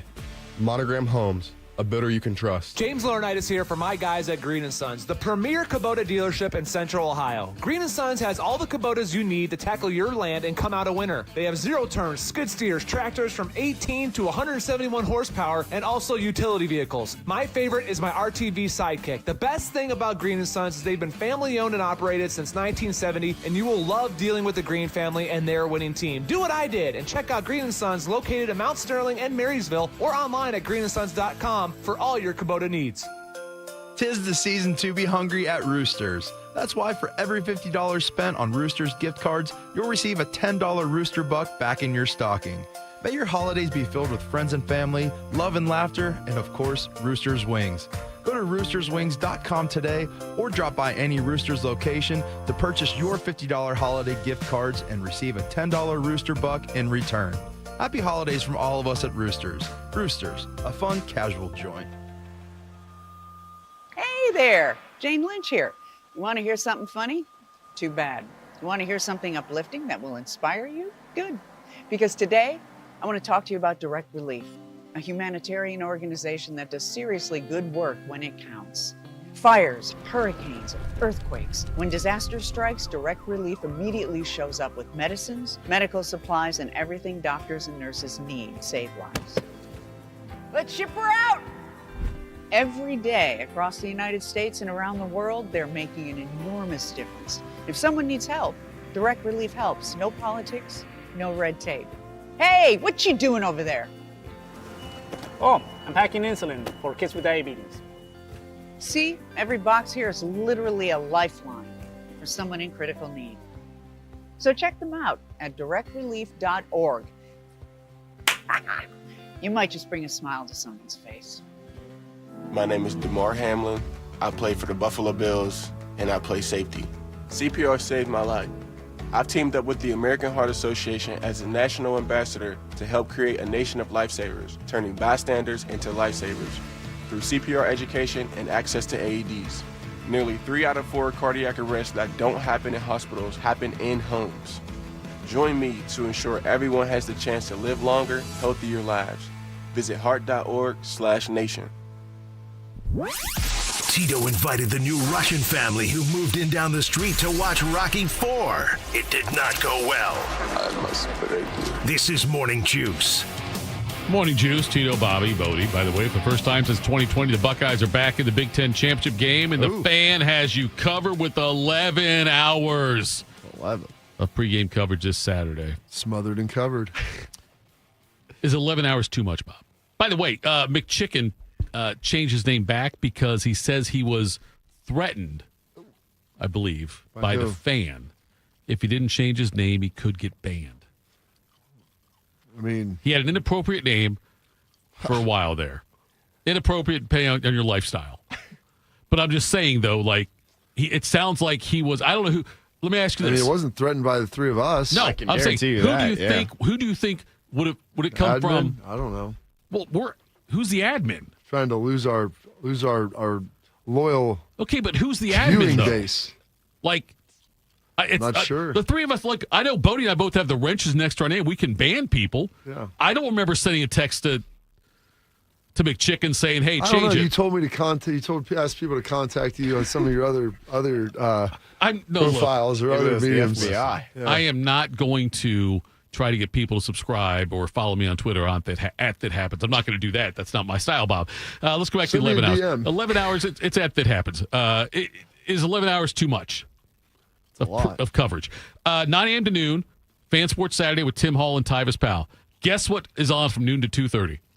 The best of the I'm gonna tell you two Fan Sports Saturdays. 9 a.m. to noon is Fan Sports Saturday. Oh, boy. Noon to 2:30, Fan Sports Saturday.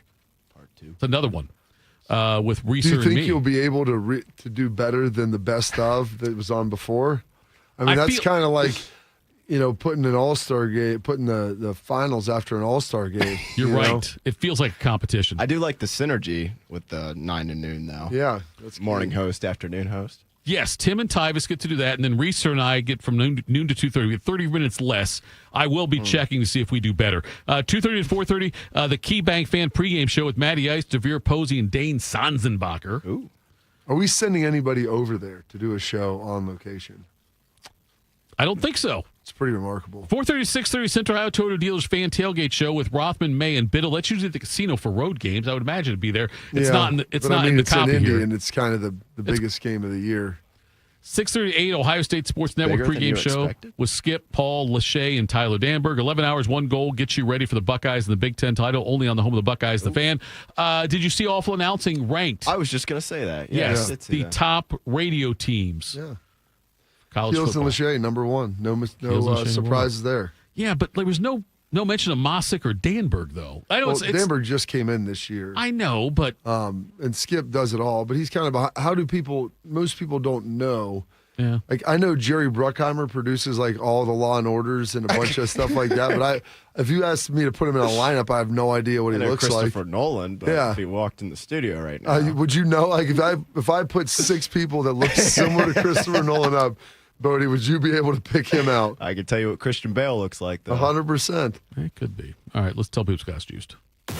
What's got you juiced? Sponsored by Billiards Plus. Find your next grill and everything you need for the master griller. Billiards Plus on Dublin Center Drive in Dublin. Phil says Tito's more of a slide in my DMs kind of guy. I disagree with that because I don't know what that means because I've never slid into someone's DMs. I don't believe.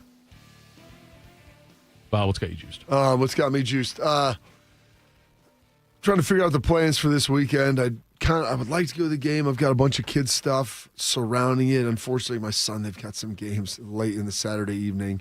And I need to get back. I've got to do an XM ranking show the next day. I got basketball games the next day too. So I don't really want to go and stay the night. I'd like to just go and come home. Right. So we'll kind of figure out how that works. If I can find travel accommodations and a ride and all those different things. I don't really feel like driving back after the game. So working on through all of that, I'm pretty excited. Got invited. They have a bunch of Christmas parties at the White House. Got invited to one next Wednesday, and so booking the travel accommodations for that. I haven't been to the White House since we went in 2002. So excited to go over there and see all that and have some food and drink and see how all that goes, and hopefully travel will be smooth in and out. But super excited to go do that and trying to figure out what to wear and how all that works. So juiced up about that, and then juiced at the snow day that the kids had yesterday. We got our entire driveway cleaned off, which was nice because if you didn't, it's going to refroze overnight, and it's going to get super cold at the end of the week. So I would get whatever snow off you can. If not, it is going to be a frozen patch of ice that you're going to be dealing with. And then finally, it was I had a chance to head over to Ohio State's practice yesterday, congratulate some of those guys, and just how excited I was for my man Matty P and the performance they put on. Wish James an early happy birthday yesterday, and didn't get a chance to talk to all the guys, but watching practice, feeling good about the situation where they're at, and just feeling good about Ryan Day as a leader of how he's handling this week. It's hard sometimes to Bob Seger that thing and turn the page right to the next game, but all alone on a lonesome highway east of Omaha, listening to those engines roar, and he's ready to go, man. They're juiced up, and you won a big one. Now you're next, and he's like, we got a bunch of big ones. It's like, this is what it is now. I mean, this is Aerosmith, their greatest hits album. You know what it's called? What's it called? Big Ones. All right, and that's what they're coming up every game, and so you've got to get mentally prepared, as much as physically prepared, mentally prepared, just emotionally prepared for the swings within the game and how big they're going to be. So all that has me juiced. And Bodie, what Schlegel's got to say? I think that when you're in those moments, you just got to embrace America. You know what I mean? You got to just embrace the musk of what that smells like. Going to a place like that just makes you want to go back. Once you've embraced that musk and just really allowed it to seep into your pores, that's probably not the right time to go have a neat bourbon. That, to me, right there, would be a bourbon on the rocks. How often do you guys use the word musk? I always say that with Schlegs all the time because AJ and I would always say, like, Schlegs, I know you showered an hour ago, but you still kind of smell. Like, you've got just a musk about you. Like, I know I watched you put deodorant on. I know that you're a sanitary human, but you just are kind of always sweaty. It's a little always sweaty, yeah. So you've got, like... Hey, what can you do, man? It's genetics. It is genetics. I feel like musk is a 70s word. Yeah. I definitely don't use it a lot, I would say. What has been juiced today, guys? Glad to be back in here with you. I was completely unaware of yesterday's, what it was supposed to happen yesterday morning with the weather, or overnight, whatever you want to say. Basically, didn't matter. I see you picked a great Monday day. evening, and then I woke up. I was like, man, look at all that snow. I'm just going to go and chill right here where I'm at. So didn't have to deal with that. It's a little bit of a bumpy drive coming in. I'm sure, yeah. I have to imagine. Poor Mo. I don't know what time he left and got in here, but I'm sure it was probably 2 o'clock, he said. Oh, gosh. Where does he live? Marion. Oh, man. Okay. Yeah, that's a bit of a haul, yeah. That's a nice dedication, haul. Right. yes. Hey, you know what, though? Commitment to the game. You can't question that. We love that. So, yeah, nice little snow day for me. That was fantastic. What also has me juiced, speaking of not realizing things until the last minute, was completely unaware that today is National Signing Day until yesterday when I was looking at quick hitters. I was like, who knew? With the early signing day, everything happens just so far ahead of time now that, frankly, I think most of the recruiting departments around the country are already working on next year's class. But nevertheless, when I saw that, I was like, man, I remember back in the day when that actually used to be kind of a big deal. Holiday, yeah. And so make sure everybody gets their, I don't know, do they sign letter of intent, or is it just a little digital now, right? Is it still a fax thing? They has gotta they don't fax them anymore. RIP They're all, to the fax machine. they're DocuSign. I joked a couple years ago, it's like, Mark, do they still fax stuff in?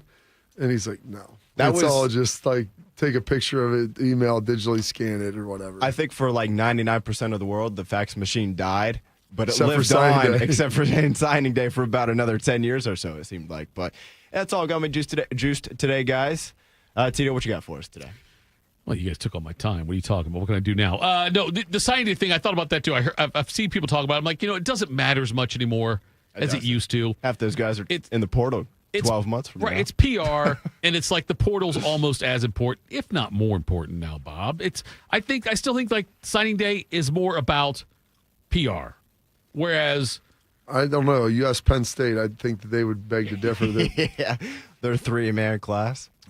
The big schools still getting the best high school players is important. McChickens, who was damn near banned because of inappropriate names by somebody, he thought that Schlegels, he was surprised Schlegels doesn't clear the snow off with a flamethrower. I could probably see that. Have you ever held a flamethrower, Bob? You know what's interesting? One of my friends has one. I'd never seen it home? before. Yeah, he used it to clear the cattails off his pond. It's amazing, Bodie. I mean, I know you grew up out in the country. He goes out, and I'm like, sounds like some redneck how do you stuff get rid right of all? there. He's like, watch this.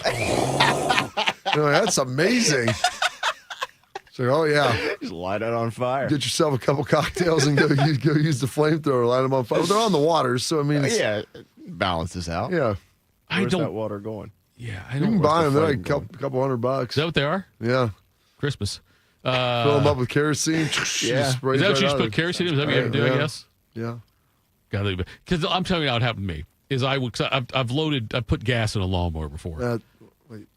Okay. And it spills over every time. I put the kerosene into that. Something will spill over onto me. I'll throw the flamethrower on and light myself on fire.